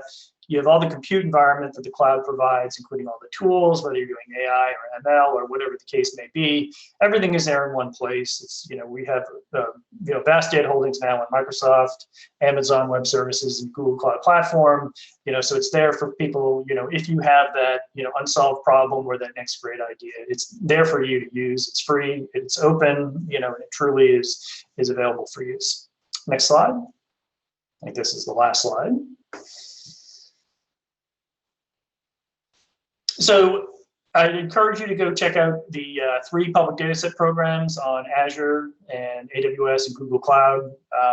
They're all there. You can take a look at what data holdings they have. If you need to contact the Bdp team, the best way to get in touch with us is the noaa.bdp@noaa.gov email address. We'll be happy to answer any questions. Even if you don't know the name of the data set that you're interested in, if you can just describe the problem to us, we're happy to work with you and make that data available. I think with it, that is it. So I thank you for your time today. John, very informative, a lot of information.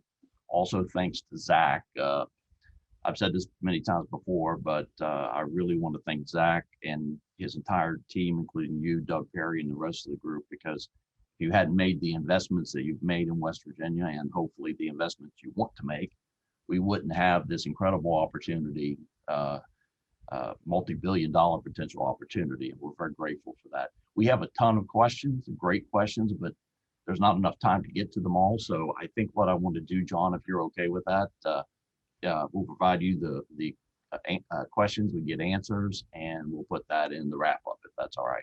That's great. So I would like at this time to hand the program back over to Donna so that we can begin our discussion with Amazon Web Services and Microsoft. Donna?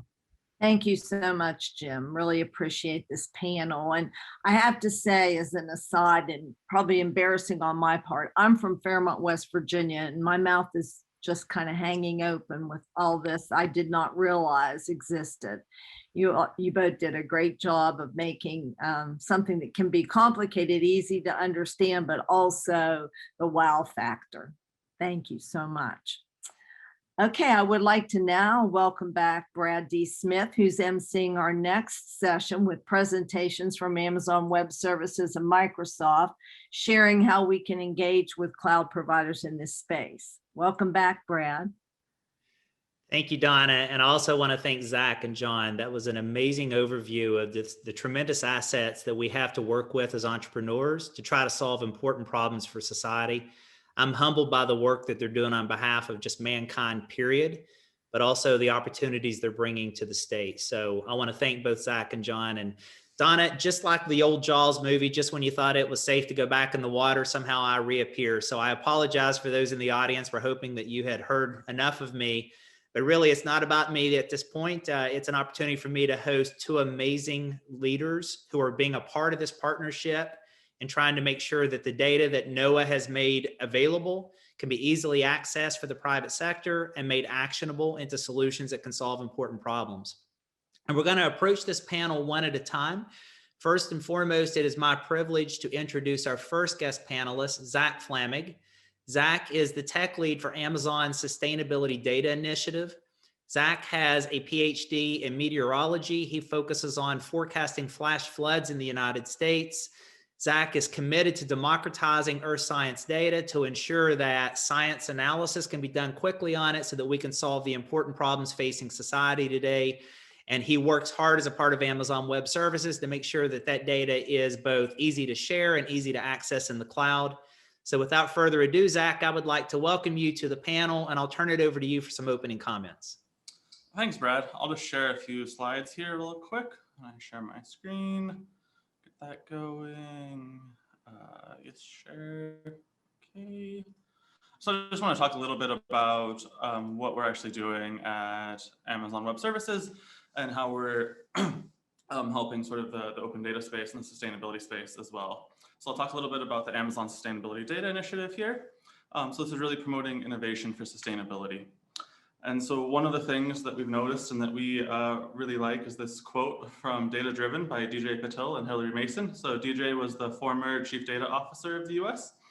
And it says that data must be organized, well documented, consistently formatted, and error-free. Cleaning the data is often the most taxing part of data science, and it's frequently 80% of the work. And so what this means for us is that when you're getting these data sets and you're working with these data sets and you're trying to figure out how to use them and the tooling and all of that, that what you're seeing is that there's actually a lot of undifferentiated heavy lifting. And so that's something that Amazon really likes to remove for our customers, right? Is we want our customers to come and be able to build the solutions that are of value to them. And so I will point out that, we help that with the infrastructure side of things, providing over 175 services for folks to use to work with the data.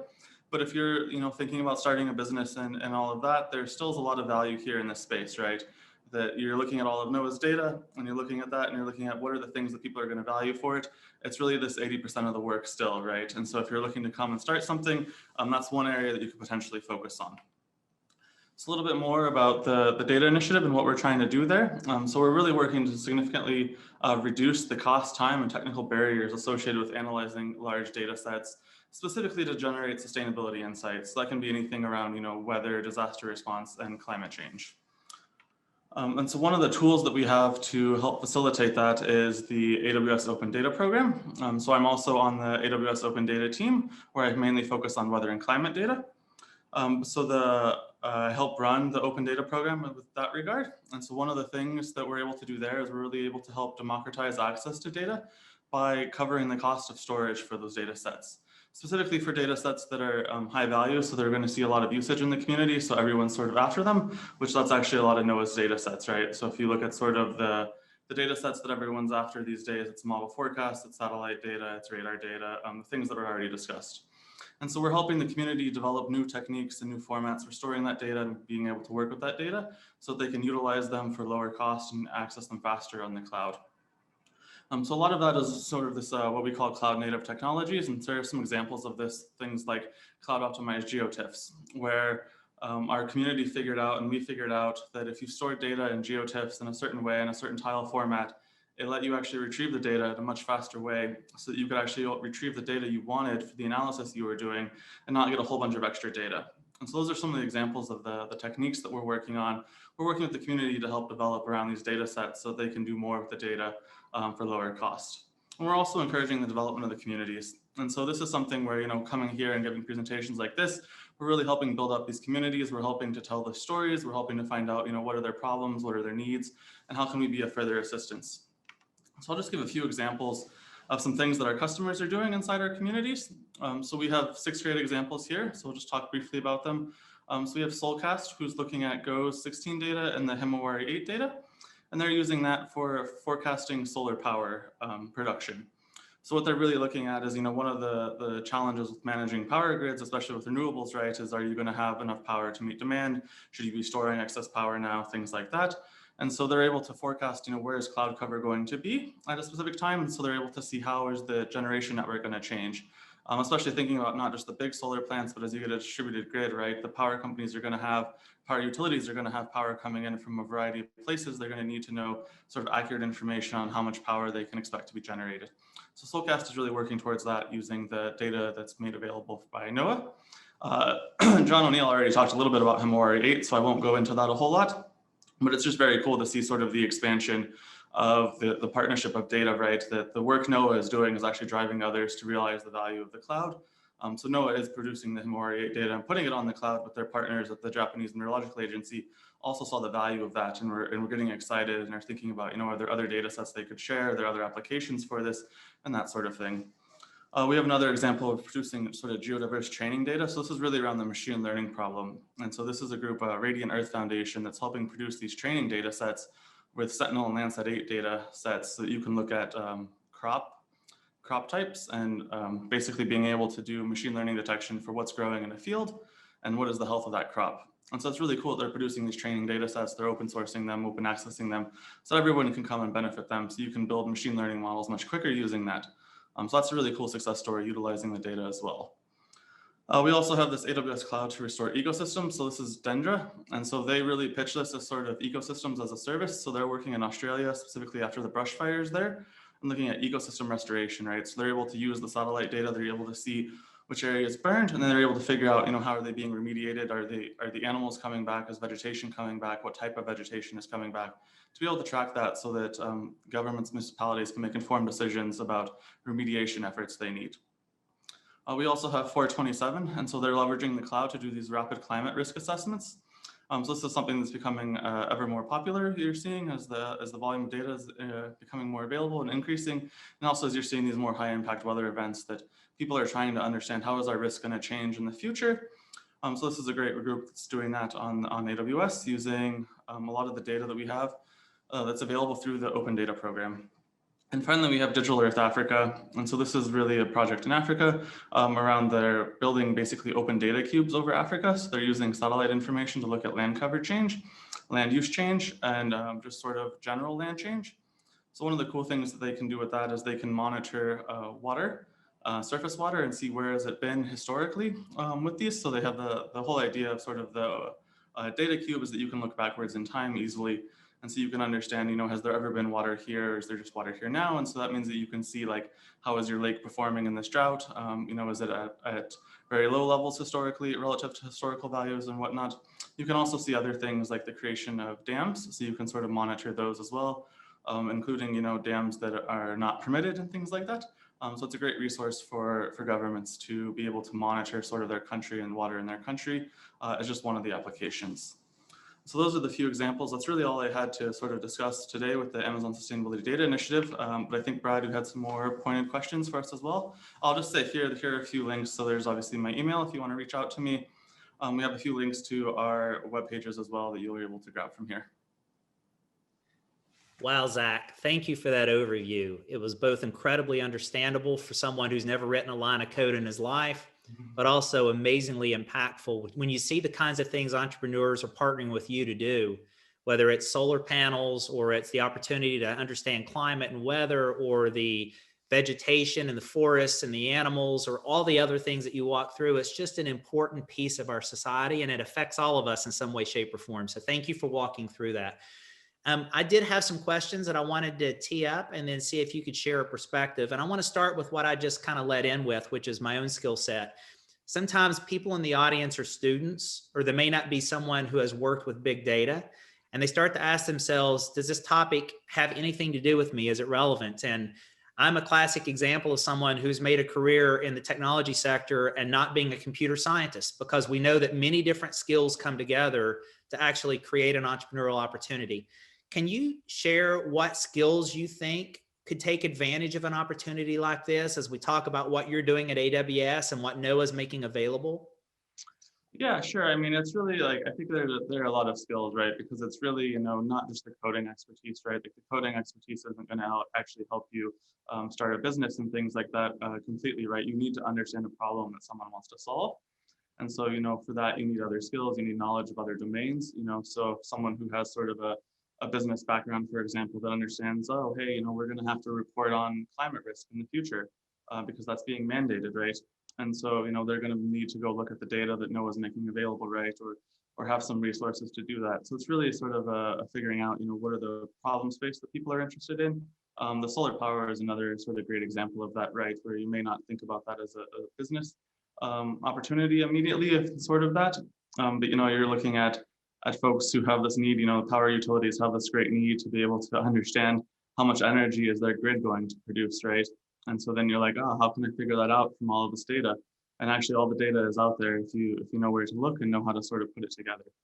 So those are just sort of two examples from the top of my head.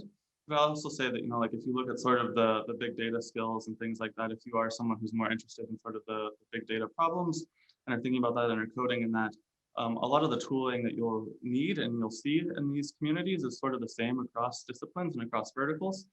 So folks that are working on solving environmental big data problems, they use very similar tools to folks that are trying to cure cancer. So there's, the fundamentals of sort of working with big data are the same, right? You have this idea of, oh, we have these big objects, we need some place to store them, and then we need tools to do distributed computing on them. The actual libraries that you see at sort of the lower levels look a lot of it the same, right? So for example, just to name some of the technologies, right? Like you look at Spark and Dask and Python and Julia and R and things like that. Like those skills are all basically transportable across the domains that you're working in. So that's why even folks who are here today who are maybe not interested in environmental challenges, but are interested in other big data challenges can benefit, right? You can come and look at these communities, you can see what they're doing, you can see what tools they're doing. For example, we're producing a lot of tutorials on how to get started quickly with all of these things so that you don't have to spend a lot of time fighting with the technology, or at least that's what we're aiming for, right? We're trying to let people come in and be able to solve their problems quickly, or at least get a grasp of the problem, right? And start to understand how they can use the data to solve that. And if you look at an example from what we're doing in meteorology or climate or anything like that, you can easily change those examples to work with other big data sets as well. Wow, Zach, that was incredibly helpful. And I just want to summarize some of the main aspects of what you shared. Of course, this is a rich playing field of opportunity for computer scientists, for data scientists, but it's also a rich playing field of opportunity for those who see problems that need to be solved, and they can go find someone who has those skills, say, let's work on this together. And also for those that are in the arts and design, because as you saw from some of the presentations that both Zach and John shared, visualization of that data to make it operationable and informing someone to make judgment. And I love the example of it's humans plus computers that deliver the greatest outcome. It's augmented intelligence as opposed to artificial intelligence. And so all of us have a part to play. And I love how you opened up the aperture with some very tangible examples. So Zach, I'd love to ask you, as entrepreneurs are sitting out there right now, and you have a really broad purview of all the different activity happening, and you just shared six examples a couple minutes ago. Is there a particular area that you would suggest an entrepreneur may want to focus on right now to say, let me tell you the problem on the horizon that we see that could be something really interesting for people to go put their energy and their focus against? I would just say sort of looking at what I see others doing right in sort of the big areas right now. So a lot of that is around climate risk. So you're seeing a lot of growth there, a lot of new companies there, a lot of trying to understand that. One of the big reasons for that is there's a relatively new data set called the CMIP6. So it's the Coupled Model Inter-Comparison Project, sort of the 6th generation of that. And so that's where all of the national climate modeling centers and universities and other groups that do climate modeling, they all get together and they agree, hey, let's run these simulations using our models. So they sort of predefine what the simulations look like in terms of the scenarios. So they say, we expect this much growth in greenhouse gases, for example, and everyone runs that through with their models. Their models have different physics, they produce different outcomes, but then you pool them all together. And so the pool of all that model data is what's called CMIP6. And so that's, a 20+ petabyte data set that's out there for analysis. And that has things like future temperatures for the next 100 years in it, for example, sometimes at hourly resolution. It has things like it has precipitation in it. And so from that, you can look at how is precipitation going to change in the future and all of that, right? And so you're seeing you have this wealth of data out there that is open for analysis for people to come and basically use to answer the questions that they have, which is, is my property going to flood more in the future? If I'm going to build a new warehouse, where should I best site it so that I'll have access to water in the future? So that, some of the problems that you see that are companies are up against, right, is they're, building new locations, some, for example, data centers in locations that are maybe subject to droughts in the future. And so then they'll have to be challenged by, okay, we can't use water for cooling our data center anymore, or potentially we won't be able to use water in some events, right? And so we need to know that. And so we need to have a backup plan in for, when this region goes into a drought, how are we going to cool our data center so that we're not taking water that people need? And so, those are sorts of the questions that people are trying to answer, right? And they're building companies around that. You see a lot of companies coming up around that, and they're looking at various aspects of the problem. Like the problem space is quite large. So I just named sort of water and drought, but you can look at floods, obviously, you can look at wildfire risk. You can look at heat stress, right? And so, if you look at companies that have a lot of outside workers and outside engagement, think about, lawn maintenance, things like that. You're sort of looking at, how can we help them be more prepared for that? Maybe they need to be approaching different regions, or they're going to need more cooling technology for their workers, or to be able to give them longer breaks in the shade. So we want to understand how that'll impact our business in the future. And so you're seeing a lot of startups come because each startup is going to answer a specific question in there, or they're going to have different applications of the data sets and how do we solve that problem, right? So you have this vast pool of 20 petabytes of data. There's going to be more than one way to get the answer out of there. Sort of going back to the quote, right? There's a lot of different ways to sort of clean that data, figure out how to make sense of it. If you look at machine learning applications, there'll be many ways to build machine learning models on top of that data. I think you'll see startup companies that actually come in and collect sort of the training data sets for those too, right? They're going to be people who are going to pool all of the observational data that's out there right now, or build sensor networks to go and collect that data so that you can actually train your machine learning models on it in the future too. So I think those are all sort of potential areas, all sort of around climate risk. Obviously, like weather is a very popular thing too. As you look at, I think there's a large tornado risk today in the Southeast US.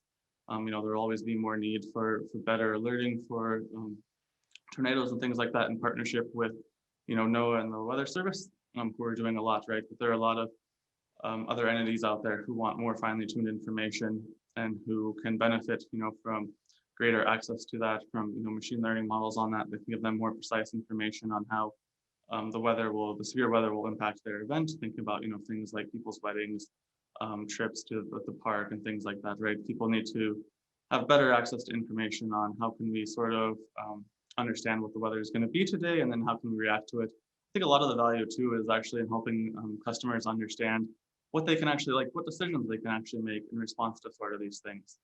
So the tornadoes being a great example, right? If you say, oh, there's a high risk, 30% chance that there's going to be a tornado within 20 miles of you today. People need more information about what does that mean? What do I do with that information? How can I actually utilize that in my life to make different choices today to sort of mitigate that risk? You can look at that across, the weather and climate domains as well, and helping folks answer those questions. There'll be a lot of business value there. Wow. Well, let me narrow it into an area that you have a particular focus in, but it's also something West Virginia is unfortunately all too familiar with, and that's flash floods. And the 1,000-year storm a couple years ago really hit our state hard. And then more recently with the ice storms and the thawing, we have flash flooding in West Virginia. If you thought about what's available today and then what you wish for, what are the gaps that you feel like we have to continue to fill in or potentially innovate around that will give us a greater ability to have a little more forewarning on things like flooding? Yeah, so one of the great data sets that Noaa actually makes available is something called the National Water Model. And so it actually, for the first time, a few years ago, they started running that. It produces water level forecasts at 2.6 million points across the US, which was a great improvement. I forgot what the original number was. I want to say it was in the thousands though. So you're seeing, a 10 or 100x increase in the amount of data that's available in water levels, including over West Virginia. And so one of the things that you can look at with that is you have all of this new information. Now you need to figure out, again, how to sort of calibrate that to the people that are potentially going to be impacted, right? So this is water levels in the river. If you know anything about sort of the hydrology and hydrologic modeling, that just having the water level in the river, it's actually the water volume in the river, not even the level. So you're trying to convert it to the level to understand, will that home that's, 10 feet above the river level be impacted in this flooding event or not? And so there's a lot of work that goes into that. You're seeing Noaa do some of that, but you're going to need other businesses to come out, be created to sort of hyper localize that information again. So again, it's just an application of taking, Noaa's producing all of this vast quantities of data, but people still need to convert that into things that, these very local areas actually understand and is meaningful to them. So for example, like you look at bridges or something like that, people may know that oh, the water level always gets to just under the bridge in these sorts of heavy rain events. But someone who's more attuned to that may know and be able to communicate that, oh, the water is actually going to get way over that bridge this time. And so you definitely shouldn't drive over it. And so those sorts of information really require sort of the local knowledge to be able to pass on. Wow. Well, now we have a friend in you. So those in West Virginia who want to try to solve a problem that touches too many of our lives or our families' lives now know who they can reach out to when they call Zach and say, hey, Zach, you're a part of our program. We want to talk to you a little bit about how we could build this. So Zach, let me ask you, AWS, clearly very familiar with them, been partners for years with Intuit, a very critical player in the tech sector overall. Mm-hmm. When you think about what AWS provides, there's accessibility to data and Noaa's data, And then there's the analytics, or what I call the actionability of that data. Mhm. I think the accessibility is pretty well understood. Do you mind drilling a little deeper into the analytics capability that AWS provides in support of the Noaa open data, big data opportunity? Yeah, absolutely. So as I mentioned earlier, AWS has 175 services. So the vast majority of those services will enable you to sort of work over Noaa's data. One of the interesting things, recently there's come up this idea of sort of the lake house architecture. I don't know if that's a familiar term with you all or not, but it's sort of the combination of a data lake and a data warehouse.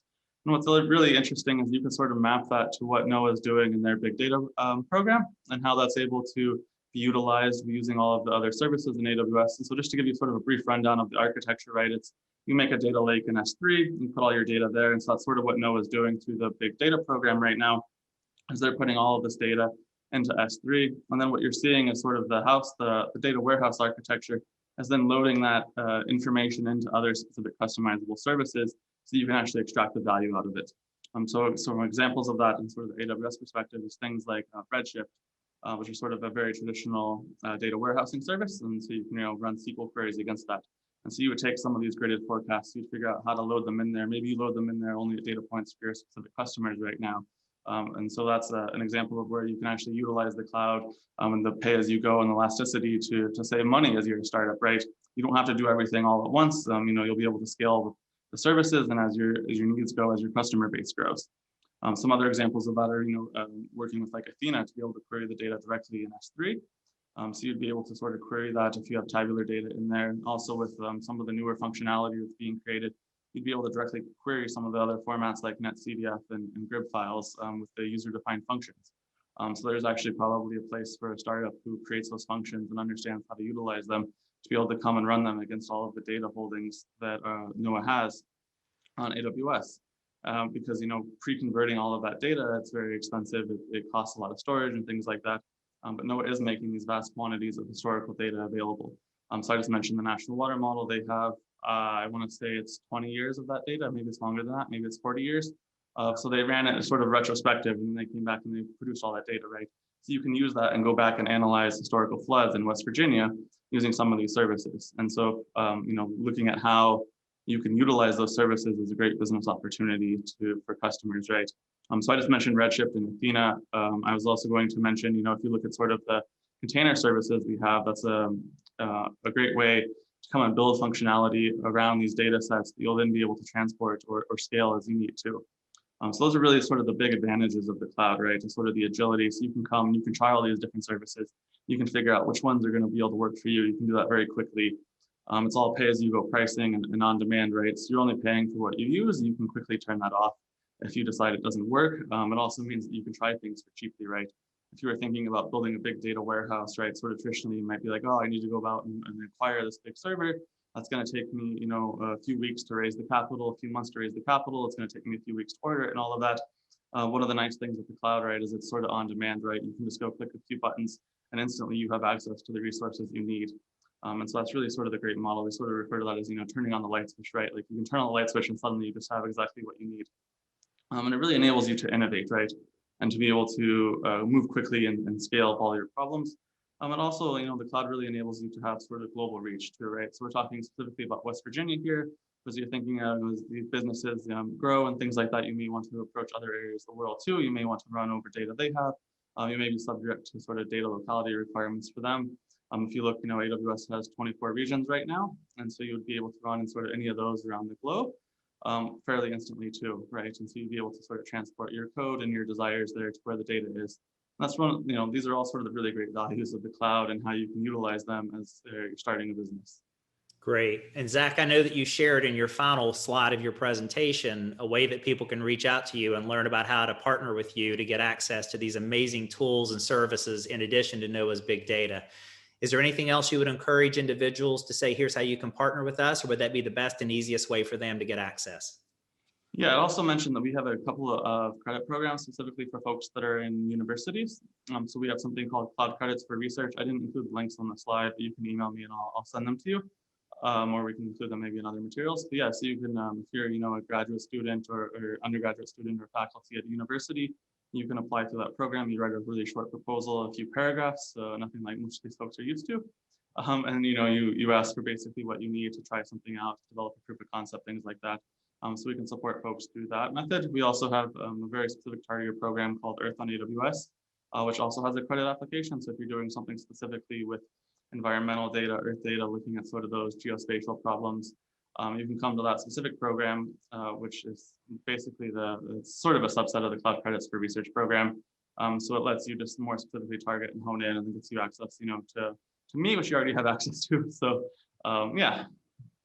Perfect. Well, Zach, first of all, I want to tell you, your insights today are incredibly informative, inspiring. Your career is incredibly impressive, and your partnership is deeply appreciated. So on behalf of all of those who are Zooming in today, I want to thank you for your time. And I also want to let you know that I look forward to all of us partnering with you going forward. And at this point, if you don't mind, I'm going to say goodbye to you, and I'm going to welcome our next guest panelist. So thank you, Zach, once again for your insights today. Yes, thank you very much. I really appreciate being here. All right, it's a privilege.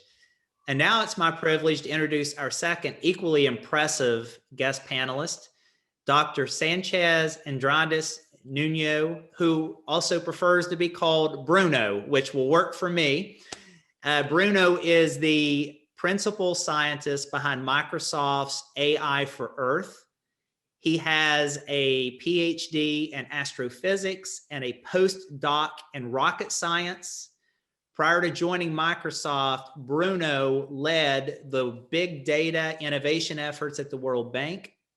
He also led the social impact efforts at SatLogic, and he was also the chief scientist at Mapbox. He's written a book called Impact Science. He's won numerous awards. He is someone that everyone in the industry looks up to. So without further ado, it is my privilege to welcome to the Zoom screen today, Bruno.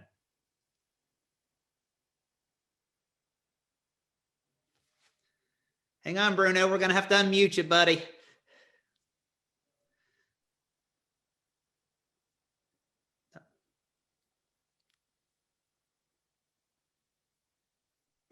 What about now? Can you hear me now? Yes, we can. Thank you. Thanks, a rocket scientist.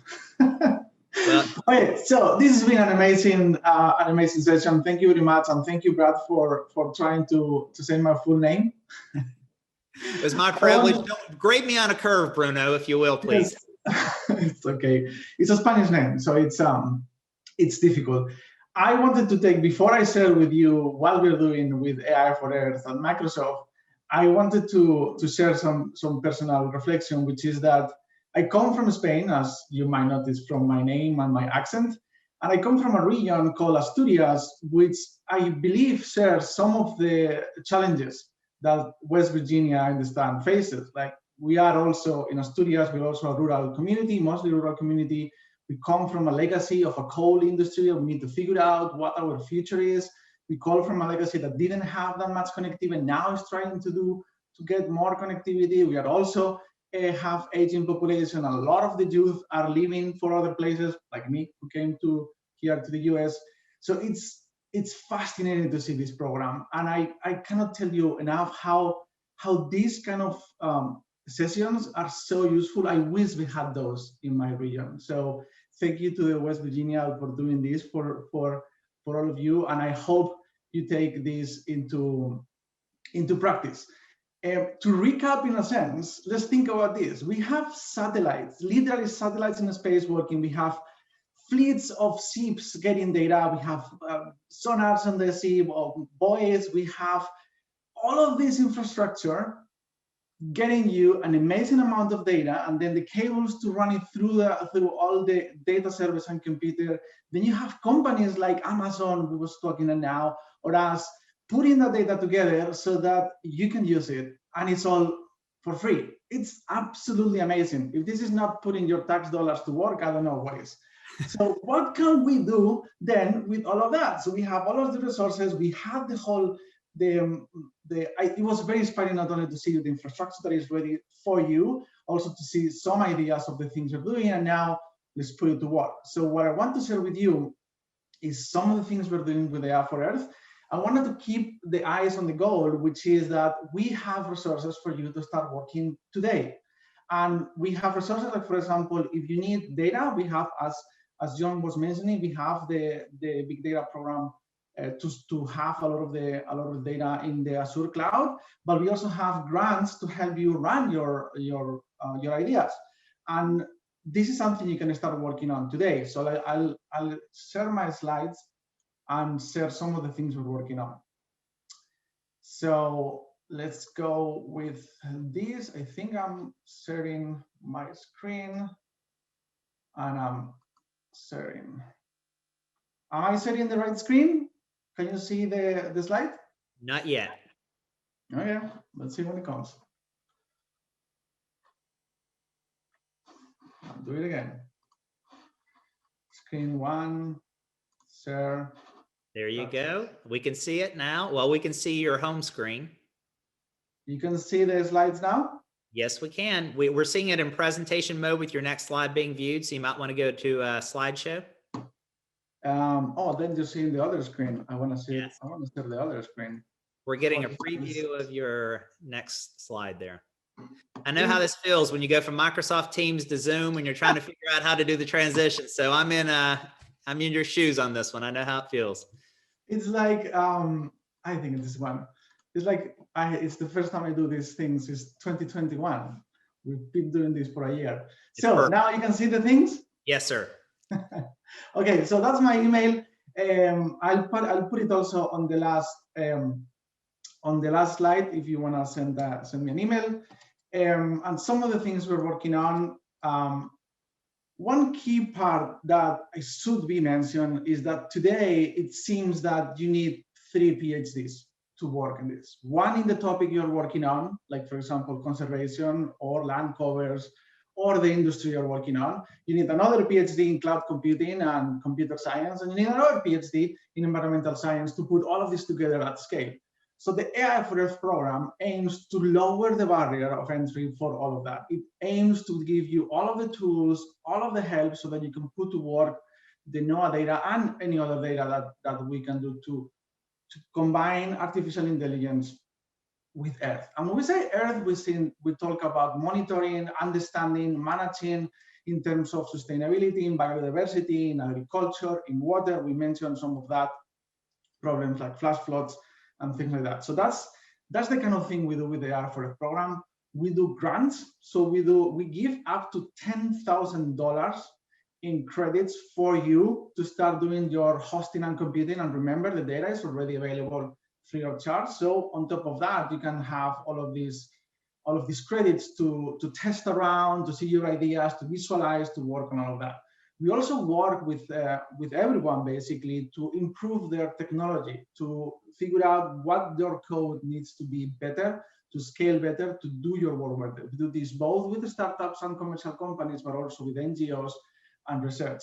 And we host data. You need to do all of this. We have more than 700 projects around the world and from around 100 countries. This is both the places where the people are working from and the places they are studying. So this is we have a really global reach in that sense. So we offer something which I think is very important, which is a community to share what you're working on, to share your struggles, we have summits, 2 summits around the year. We also have access to our whole teams of data science and engineers to figure out what you need to do. We also have office hours to talk with not only with our internal experts, but we also do the sessions with external experts to figure out your needs. As I mentioned, we have the AI4Earth Summit, but also we have partners, resources, like for example, one of the key tools a lot of people use in this space is Esri and ArcGIS, and we can offer you a 1-year sponsor, 1-year license to do this software to help you in your work, and also to procure other data sets, satellite data sets. Noaa has an amazing set of satellite images, but sometimes you need higher resolution for other needs, and that's something we can help you with too. We have a ton of partnerships to figure out what is the community of stakeholders, to figure out how we can achieve our commitments of biodiversity, our commitments to understand and then unlock all of this value for the data. From technology partners, of course, you see Noaa right in the first logo on that quadrant, but also a lot of other partners. We have thing called signature projects where we basically focus on a particular pilot and a particular project, and then we work together. We've done that in Australia with Starbucks, in India with mosquito program, in London, and in many places. So we also have wide partnerships with academic institutions. I should know that we don't need an academic partnership for you to start sending these applications. As I mentioned, you can start today going to this grants application and get those credits to start rolling. And we also have grants and competitions, and you might have seen some of these. We partner with the National Geographic, with GeoBomb, with Leonardo DiCaprio's foundation to do these competitions to help along and brainstorm the kind of things you can do with the data. We've seen tons of examples, so I'm just gonna throw just a couple of them more, and then we can go into questions. So one of the things we do a lot and we like because it's also very visual is camera trap surveys. It's a key problem in science and research, but also for many other applications to know which animals are where. And usually you have like a camera like tied to a tree, and then you just leave it for a month, and then you come back and you have 1 million images, and you don't know how to go through all of those million images and see which ones have animals and which animals are those, or people for protecting. There shouldn't be people in some places for anti-poaching and things like that. So we have an AI tool that you just throw all your million images, and it tells you in 2 seconds which images have animals or vehicles or people. Same thing, not with camera with images, but with sounds. If you want to know what bird is making that sound, or what animal or type of frogs, or how many are there, this is also very important for bioacoustic wildlife surveys. So we are working also on those. And also land cover. What is urban, what is rural, what is paved, what is not paved, what is water, what is not, for example, in case of flood events, to figure out when it's raining, when do we have flood events. You can have an image, you run it through this code, and then you can have these land cover surveys. All of this, I would argue 80% of the things we do are open source. And all of this code, you can go today and start testing it out. In some cases, we have demos, so you can just throw the images. And in some cases, if you know a little bit of computer science, you can deploy these things and test it out. And when you are ready to do it at scale, you can scale it with the Azure cloud. An example of something I mentioned before, which is the land cover, is the need to how machine learning and AI helps you scale. There was one of the projects we did was with the Chesapeake Conservancy and the Chesapeake watershed, which is sizable. It took like $1 million and 10 months to figure out and go with a person. Okay, this is land, this is rock, this is grass, this is road. And if you want to do that for the whole of US, you would need, if you scale that, you would need like 40 years to do those things, and you need a lot of money. Instead of doing that, what we did is to tell with the images from Noaa and other satellite images, look, this is what the human did, and this is what the satellite sees. Go learn what is what.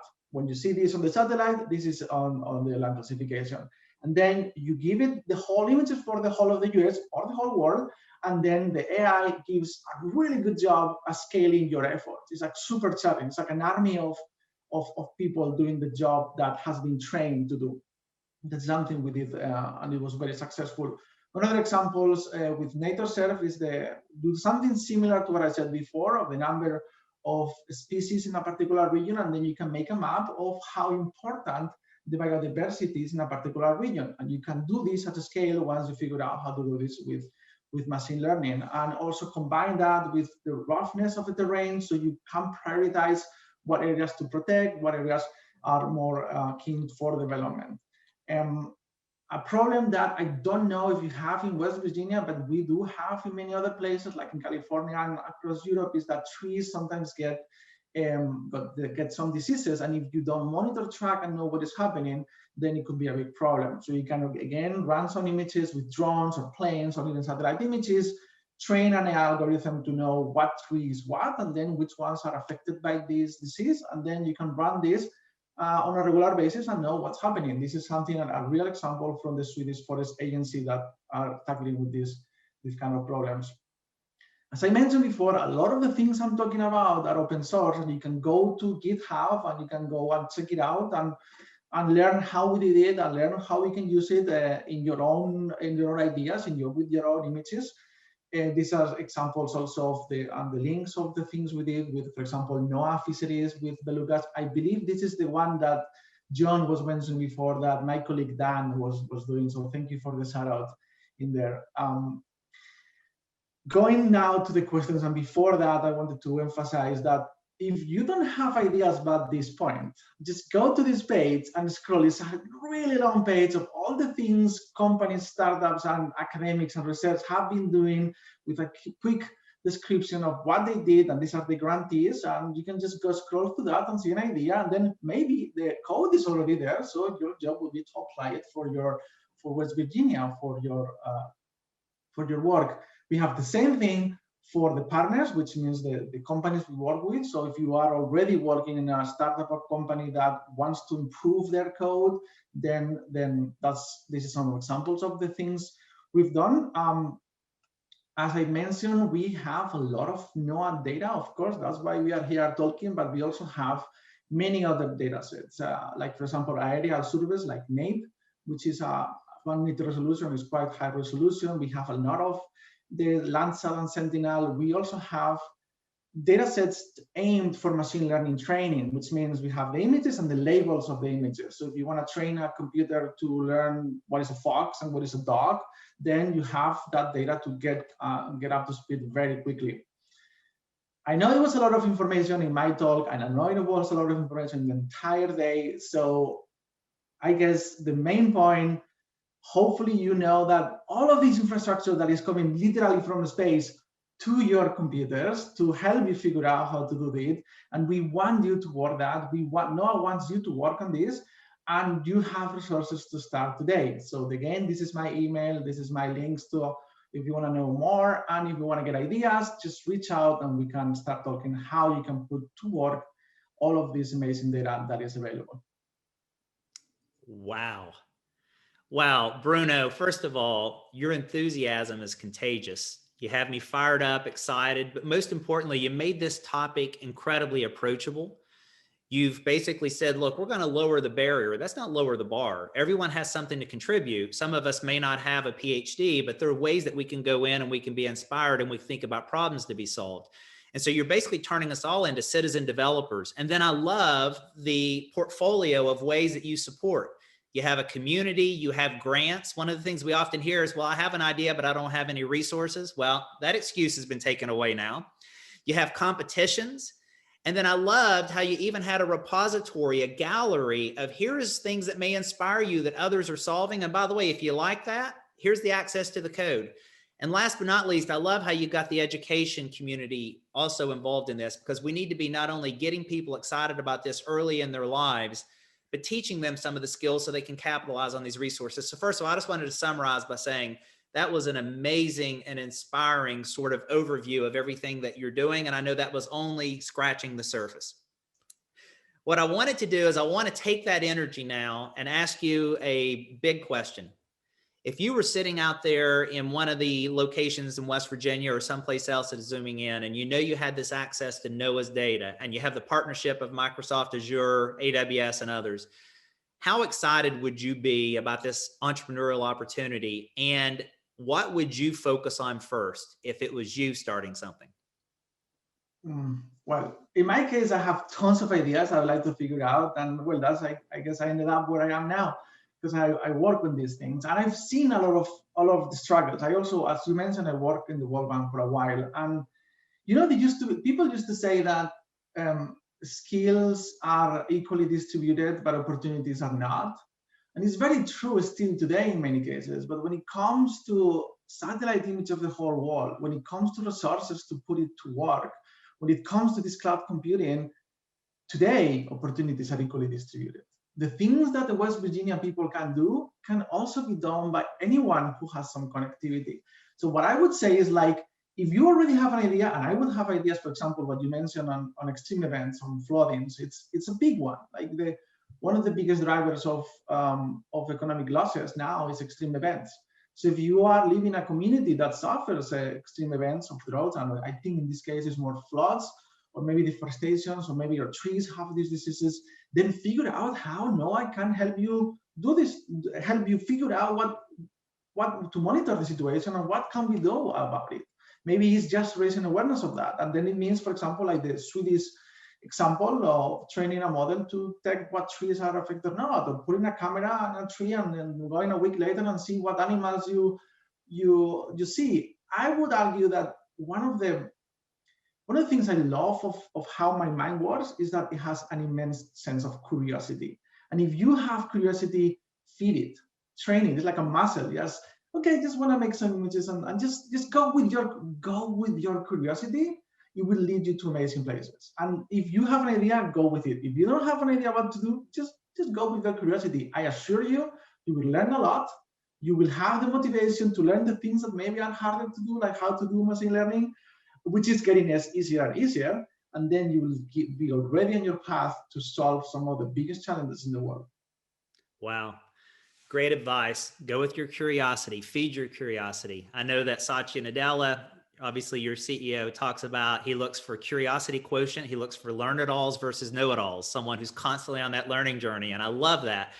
So let me ask you, as you are sitting there and you have this treasure trove of assets and you have a lot of it that you've made consumable so that citizen developers and other individuals can participate, what's the gap out there right now? So where is the area that you say, I think we can make big advances if we can only solve this issue? There's a gap here that we've got to figure out how to overcome. I think there's a big gap. And that's also the reason I brought that book of impact science. But anyone, of course, if you want it, I'm happy to send to you the manuscript. There's no need to buy it, but if you want, that's great. So one of the biggest barriers is that, in my experience, what I've seen, universities tend to focus on going very deep on skills, not going broad in the sense of interdisciplinary. It's really hard. And I'm sure there are institutions and you're trying to do that. So still, I would argue that those who know computer science tend not to know what are the challenges, for example, in biodiversity, or in economy, or in ecology, or in socioeconomic development. And those who know about those things tend not to know about computer science. So this is chasm of those with the power, with the tools, and those with the questions who need answers. So what I would focus on, I would encourage is to just join those. Just have a session where you have the computer scientists and those who know more about these tools and those who might have the need for these questions. And then combining that is something that would unlock a lot of value. And that's the thing that I try to focus my life a lot. Look, I'm an astrophysicist. Why is an astrophysicist working at the World Bank? It makes no sense because my knowledge of the sun using Noaa data might not be useful for eradicating poverty. If you think that I'm valuable for the knowledge that I have, but if I am valuable for the skills I have, then I can apply those skills for the modeling of the sun, but I can have the skills too to understand what's happening with this data, understand what's happening with this disease, understand what's happening with this flood, because it's the same, it's math. At the end of the day, a lot of the things we need to do is logic, assumptions, hypotheses, falsifiable hypotheses, all of these things. So I would focus a lot on this interdisciplinary combination of those with the skills of computer science and physics and biology, and those with the application areas. Oh, you've opened up an opportunity for me to share this with the audience and for those that are maybe in West Virginia. You just talked about, it's not the knowledge, it's the skills. I've often shared two things when I talk to this audience, and then I'm going to come back to you and ask you to build on this. One is, I said, if my car ever broke down anywhere, I would want it to break down in West Virginia for two reasons, because the people would be kind enough to stop and crafty enough to fix it. And then the second part of that craftiness is, if you go back into the history of the state, the mountains were too tough for a lot of people. They couldn't settle there, but the West Virginia mountaineers that came in and settled that state realized they were going to blaze trails instead of follow paths. And they became innovators and entrepreneurs, and they figured out how to make the best out of the circumstances. And what you're talking about here is literally saying, look, I can see a problem. I know that problem needs to be solved. I may not have the knowledge, but I have the skills, and I'm going to find someone who has the knowledge in that particular domain. And together we can tackle this problem. And so as I think about that, and I step back and I ask myself about some of the slides you shared from the Microsoft gallery, Is there an example in that gallery? I know we will go and we'll scroll down, but is there one in particular that inspires you where there was this meeting of minds that did something that could not have happened by one individual? In other words, is there one that just jumps out and says, wow, this is my favorite use case on that gallery? I would go one step further and say why I'm in the job that I have right now is because the thing that inspires me the most is the whole hypothesis of the whole program of AI for Earth, which is we have an amazing group, knowledge creation, knowledge awareness, which is these grantee communities. We also have these challenges in the world from like employability or these extreme events we talked about of what's going to happen with our nature. The hypothesis that gets me really excited is how can we work not only to create the knowledge, but to transport it to other stakeholders, meaning governments, local governments, regional governments, national governments, to companies. This transfer from research to operations is the key to unlock the change we want to see in the world. And I'm extremely excited because at Microsoft, we are in an extremely privileged position that because we're already doing that, when we work in this transfer, we are in a much better position to unlock that value. We are a corporate cloud. We have clients everywhere, right? So if we make sure that the science can be done in the Azure cloud, we also make sure the science can be applied. And that is, to me, that is what is extremely exciting, not only from the Microsoft positions, obviously, but also because it allows anyone to get their research and their knowledge to work at the most scalable levels to the impact we want to see. That's what really excites me. Wow. You know, it reminds me of one of the famous scientists from Sun Microsystems back in the day, Bill Joy, who used to say, no matter how many smart people we have sitting under our roof, there's one fact that's true. There are more smarter people out there in the world because you can't get them all under one roof. So opening up these assets, thinking about it as a community, coming together and saying, how do what you bring and what does I bring actually connect in a way that we can solve a problem no one else can solve? That's what you're talking about as you expose these assets and then you challenge people to follow their curiosity. I think it's amazing. So if you had a closing message for the audience, something that you hope they take away from today's session, not just your segment, but all the other segments that led up to it, what would be that inspiration or that motivation you want to leave everyone with? That's a tall order, Brad. I think you should be the one doing that message. But from my point of view is that, as I tried to say in the beginning of my session, we've seen there's a whole fleet of satellite ships and infrastructure to help you today start doing the thing that inspires you or you are curious about. There is literally no excuse. There is literally no excuse for you to start today going online and search AI for Earth grants, send your application, super short application, getting your credits on. You have already the petabytes of data in the cloud and start putting this to work. And if you have questions, you can reach out to us. My email was there, and also my colleague Laura Dobbs, which is also in the audience, shout out to her, is we are ready to figure out how we can help you put the Noaa data and start working on these solutions. Wow. Well, Bruno, I want to tell you, if you just think about what we're talking about here today, we have a huge unsolved problem that everyone in the world has to deal with. Climate change, weather, and the effects that has on everything from our livelihoods to our lives. Then you have this massive amount of data that's available. When you have Noaa saying we're going to open source this and make it available for everyone, then you have these amazing partners like Microsoft Azure. You also have Amazon Web Services. You have Google Cloud Platform saying we're going to make these tools and these programs available to you. And then you have the raw material of the entrepreneurs, the educators, the students that are sitting on this call right now saying, what can I do with this treasure trove of assets to solve this big, important problem and improve the life for everyone? So I can say today, I had the pleasure of sitting with a lot of people, everyone whose name began with a doctor, except for me. I'm Brad from Canova. And if we can all lean in and get excited about this and think about ways we can be a part of this process, there is no way to stop us. So with that, Donna, I'm going to thank Bruno for an amazing session today. I also want to thank Zach from Amazon Web Services, and I'm going to hand it back to you to carry on with the rest of the program. Thank you so much, Brad. Certainly want to thank Bruno and Zach too. Very thought-provoking, appreciated the real-life examples and ways in which you're helping individual companies solve problems. And Brad, I can't thank you enough for the wonderful keynote and even more wonderful facilitation emceeing of this session. It's amazing. Thank you for all you're doing for West Virginia and Focus Forward. It's now my pleasure to introduce Jen Giovanetti, president of the Claude Worthington Benetham Foundation, and Doug Perry, Noaa's chief information officer. And we're lucky enough to have two great minds that are really super at synthesizing to share their insights and takeaways from today's Focus Forward. And that's so important to us because we have an audience of legislators, government, education, business, and we want to see and hear the takeaways for all of them.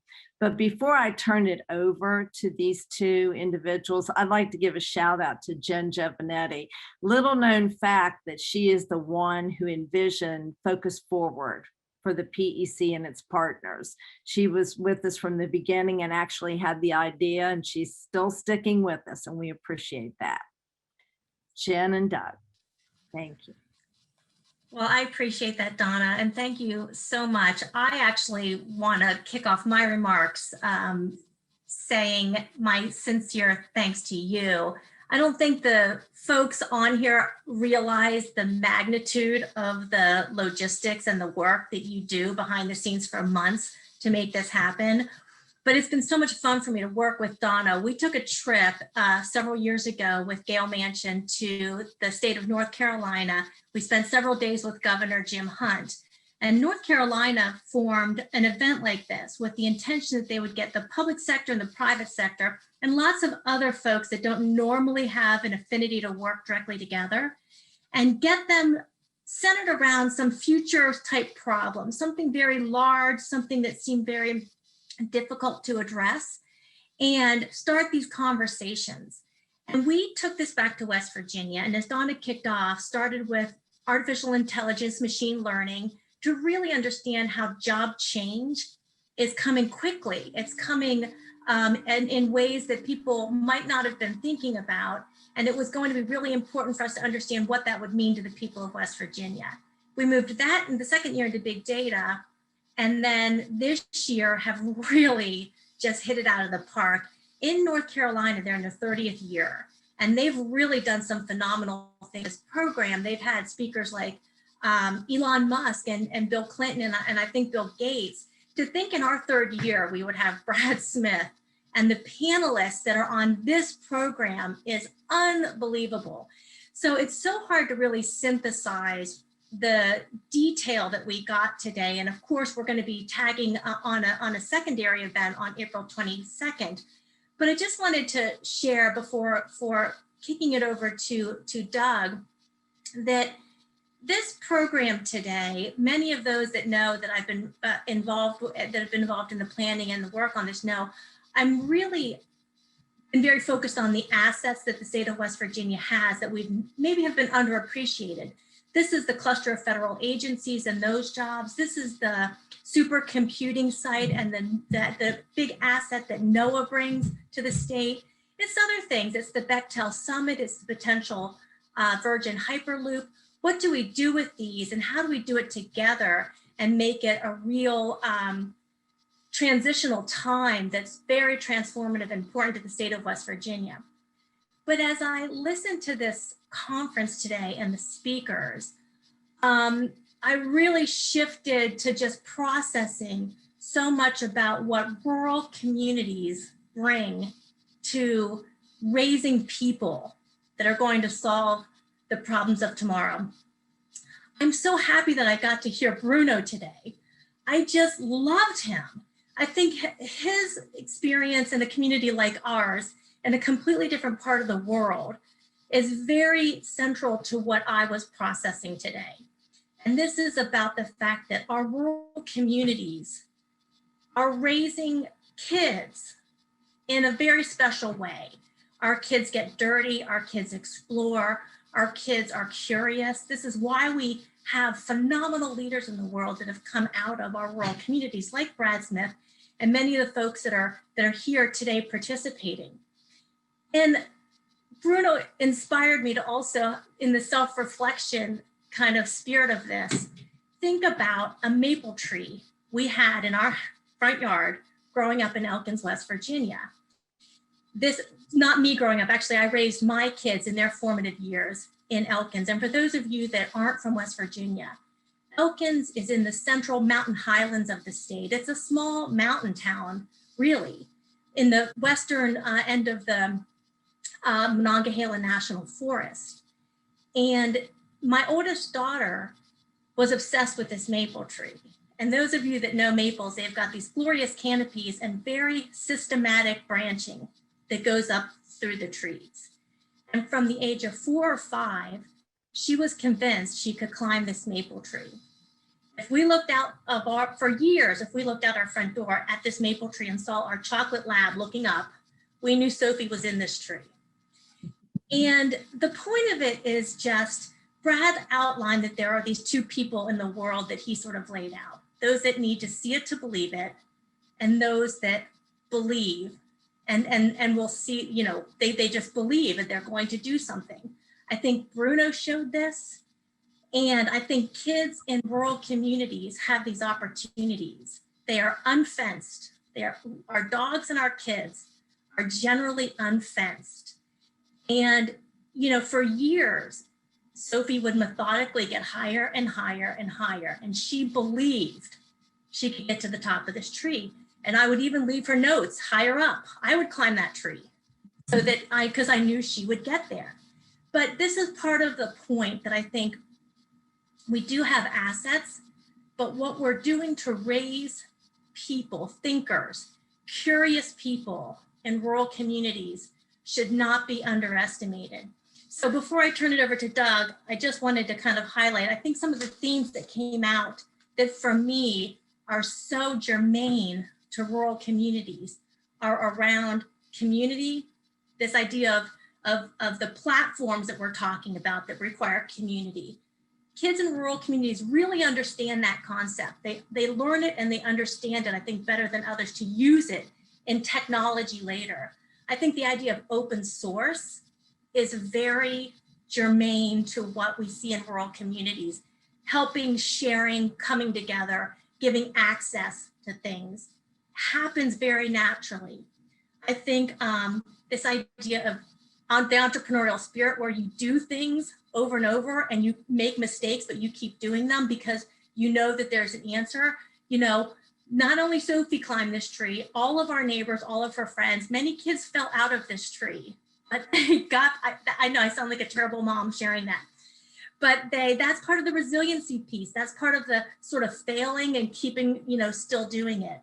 And then lastly, what Bruno just brought home so beautifully, if you're not curious enough to climb the tree, to go in the creek, to romp around, to get dirty as a kid, I think that is a really essential piece of what makes for the adults of tomorrow that envision and believe things that have not yet been seen by others and make them happen. So kind of, you know, this isn't what I had really expected to download from today, but I just felt really inspired by everything I heard. And I think the assets exist, but the people and what we're underestimating that is baked into these communities that have, you know, keep our kids and our dogs unfenced is really special. So I'll kick it back to Doug now to let him share some of his thoughts. Well, Jen, that was awesome recap. And, you know, I took some notes and I thought I would capture the high points as well. And I think you ended up with 5 pages of notes. So there's no way I'm going to address all the things that I took away today. But I did think the first thing that sort of occurred to me was back to your comment about communities. And I know lots of individuals and organizations, and they're trying to figure out how to succeed in this new economy, this knowledge economy, this digital economy. And there are people with really great ideas, but maybe they don't have the connections to business skills or resources. And they're trying to figure out, how do I take my idea and make it into something valued that I can offer to sell or to the public. And so I think that this opportunity to create diverse communities that includes academia and business, government, entrepreneurs, investors, the politicians, et cetera, is really an essential thing. And events like this do that. But I think also going beyond that, having the spark, you know, if you think about bringing all these people together, then you need the spark that creates the business opportunity, the successful business. And that's what we're hoping to get to with these events, is bring together a community. Let's talk, let's create a dialogue amongst the different diverse parts of the communities to talk about how we create that first success story that we can then replicate. And so I'm really hopeful that some of the things that we talked about today, where we were connecting the dots from a good idea to ultimately a solution, are going to be helpful for people that participated today. When I think about the title of the event, Focus Forward Beyond the Cloud, you know, I think the cloud, the internet, was a great democratization solution of its own, right? It gave us all ready access to each other and to be able to share information. And I think the beyond the cloud part is what we're talking about now. It's like, how do we now take the tools that are available? How do we create communities around information and then produce products and services with it? And that's the real challenge of beyond the cloud. So you guys really did a great job of envisioning what this event was going to be about. I remember talking to Jim Estep, it was probably 1.5 years or so ago, about creating, getting Noaa involved in this event that West Virginia has now done, has repeated a couple of times. And it's been great working with Jim and see some of those ideas come to life in this event. And just a really quick recap, you know, Brad's comments about his sort of 3 key things for getting to success. You know, you have a problem, you need a platform, and then you come up with a solution, I think was really important about connecting those dots that we've been talking about today. Zach Goldstein going into sort of Noaa's broad observation mission, and the takeaway, what starts as an observation ends with a forecast warning or a product. And then beyond that really is what we're talking about today, beyond what Noaa does, what the business community does to then produce something else of value that was maybe unexpected from Noaa's data. John O'Neill talked about using Noaa radar data to identify bird migration patterns, something that we had not envisioned that data would be used for. And we saw lots of other use cases that were described by Bruno and Zach from 2 of the world's largest cloud providers here today to talk to us. And so the whole idea of demystifying cloud and big data, which I think Brad spoke about, is something I think we're trying to accomplish today as well, that these are things within the grasp of people, of ordinary people, and they can do really great things with it. So I think that out of John O'Neill's discussion also, this idea that data, it's really the new valuable thing that we need to mine, right? There's all these undiscovered, this trove of information, and within that, there are veins of information that need to be mined. And so we need to learn how to mine that information. And Microsoft and Amazon and AWS both talked about tools that they make available to students and educators and others to be able to make progress with that. I really was, I liked Bruno's idea that it's not necessarily knowledge, but the skills that's important. And then Brad talked about that, but also the chasm between those with tools and those with the ideas or need for information is the thing we're trying to address. And I think that's a really key takeaway. That's what we're trying to do, connect the dots from good ideas to final solutions, and we're going to need the tools and the community and the communication to do that. So those are some of the takeaways I had. Really fascinating stuff. Thanks, Doug. Yeah, another thing that I had been thinking about through the day today was, I think it was really helpful that Brad shared with us what General McChrystal had shared generally about teams. And this is another thing that not only with the Focus Forward events that have been going on, but I think how we aspire to work in the future, I think we already have sort of innate ways that we relate to those 4 that he mentioned. And this was the first one, having a common purpose and a shared consciousness. This was really great. I really appreciate that Brad shared this, because I think even with where we get forward to solve some of these big state problems, this is a great framework for us. Empowered execution and then trust. This is something that I took deep notes on because I think this is a really, really excellent framework. And the big problem that we must solve to get to all the things we've talked about today is broadband connectivity. This is going to enable so much of what we're aspiring to achieve. And I hope we can all reflect back a bit on that framework so we can figure out as foundations, local government, state government, federal government, we can really get this common purpose on what it's going to mean, because it is the equity issue of our time. And it really is so essential to what's going to be required of the economy going forward, that I hope we can double down on that as a big takeaway. And then one of the other things that, as Doug and I go back and forth here, that I think was another one of these assets that we don't talk about enough in West Virginia, but is so important as we look at climate change and we look at how we preserve some of the most important things that are already part of our West Virginia environment, is that biodiversity piece. Bruno had a slide that really caught that. You know, West Virginia lights up. The entire state of West Virginia lights up on the biodiversity spectrum.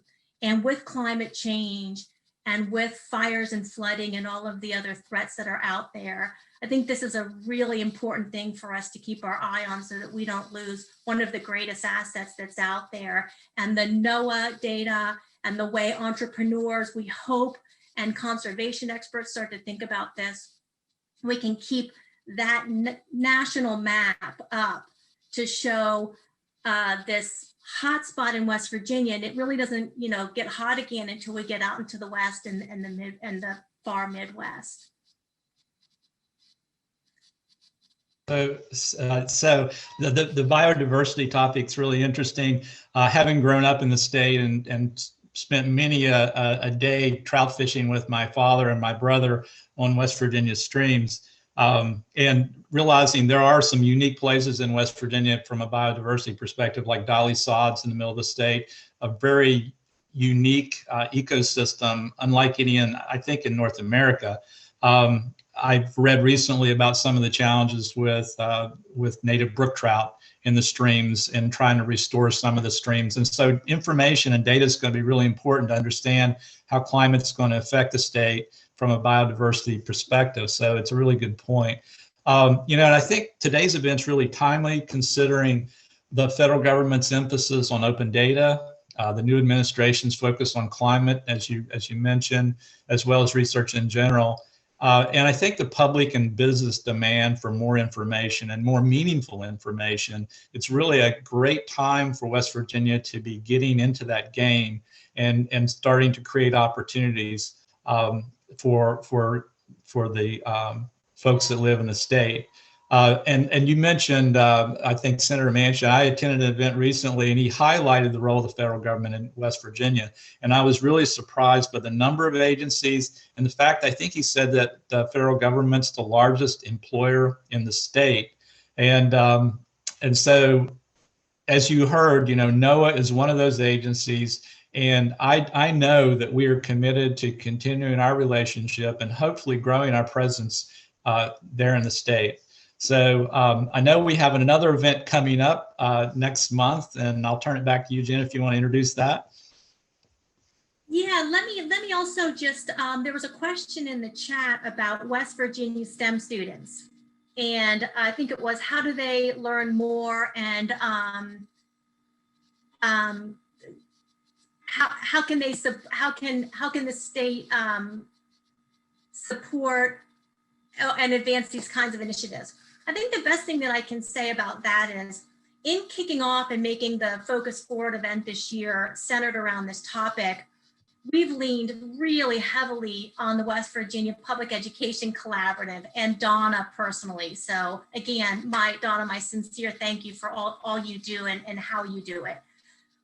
So I think Donna will be the best. The PEC, if you saw, you registered on the website, and maybe I'll ask Donna if there are some better ways that we can respond to.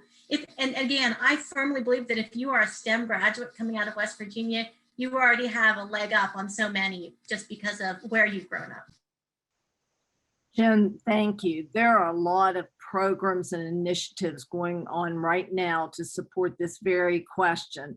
And Clayton Birch and his team at the Department of Ed are part of that. And then, you know, for instance, I know Marshall and WVU both have STEM departments. So what we can do is we can take this question and respond to that person directly. That would be great. Thanks. Super. That's super. Yes, we want to be as specific and helpful as possible. So any questions, do send them out so that we can have a real personal interaction with you on follow up. And then April 22nd is going to be the follow up to this event on design thinking. And this is, I might turn this back to Donna again. This is a really important follow up. We didn't originally envision the program to be a two-part series like this. But there was a really strong philosophy that if we had the public and the private sector together, we had to have a very concentrated effort on including teachers and the education system and new kind of tools and frameworks to sort of introduce into that stream. So Donna, do you want to say more about April 22nd? Thank you, Jen. Well, we have Liz Batula who's going to give our farewell, and she has a little bit prepared on that next event. So I think I'll turn it over to Liz and give her special thank you for all she's done to make this event successful. Been a big help. Liz. Thanks, Donna. Ben, Doug, thank you for some great insights and wrap up there. Hi, everybody. My name is Liz Fatullo. I'm the Assistant Dean for Strategic Initiatives at the John Chambers College of Business and Economics. And I've also had the pleasure of being on the Planning Committee. I just want to take a second and thank all the attendees today for your time. Your time is valuable, but I hope you learned a lot. I know I did. A big thank you to our speakers and panelists. You took such complex concepts and turned them into tools and opportunities. To Noah, thank you so much for lending us your experts and really driving the conversation. And to our planning committee, this has been a collaborative effort really driven by Donna and Jim and Katie and a whole group of just committed individuals in advancing the conversation. We have incredible partners from the West Virginia PEC, the High Tech Consortium, the Benedum Foundation, Marshall University, Vantage Ventures, and of course, WVU. I want to invite everyone to join us for April 22nd as we continue the conversation. So it's Beyond the Cloud Part 2. We thought that was a very creative title, but it's really picking up on the conversation that we started today and what are next steps. So we have incredible speakers planned, panelists, and then we're going to end the event with a design thinking workshop put on by our colleagues at Marshall University. So it'll be a wonderful opportunity. Tomorrow you'll receive an email with the email that you registered for this event, just as some additional information on the April 22nd event. We would also love if you would just spend a few minutes to give us your feedback. How did we do today? What do you want to see more of? What other information should we share? So please do take a few minutes to offer us that feedback. Thanks again for joining us today. We look forward to seeing you on the 22nd. And, you know, have a great St. Patrick's Day. Thanks. Thank you, Liz. And I add my thanks to everyone. We really appreciate it. It's been a wonderful day. And we look forward to April 22nd to see you back. Thank you.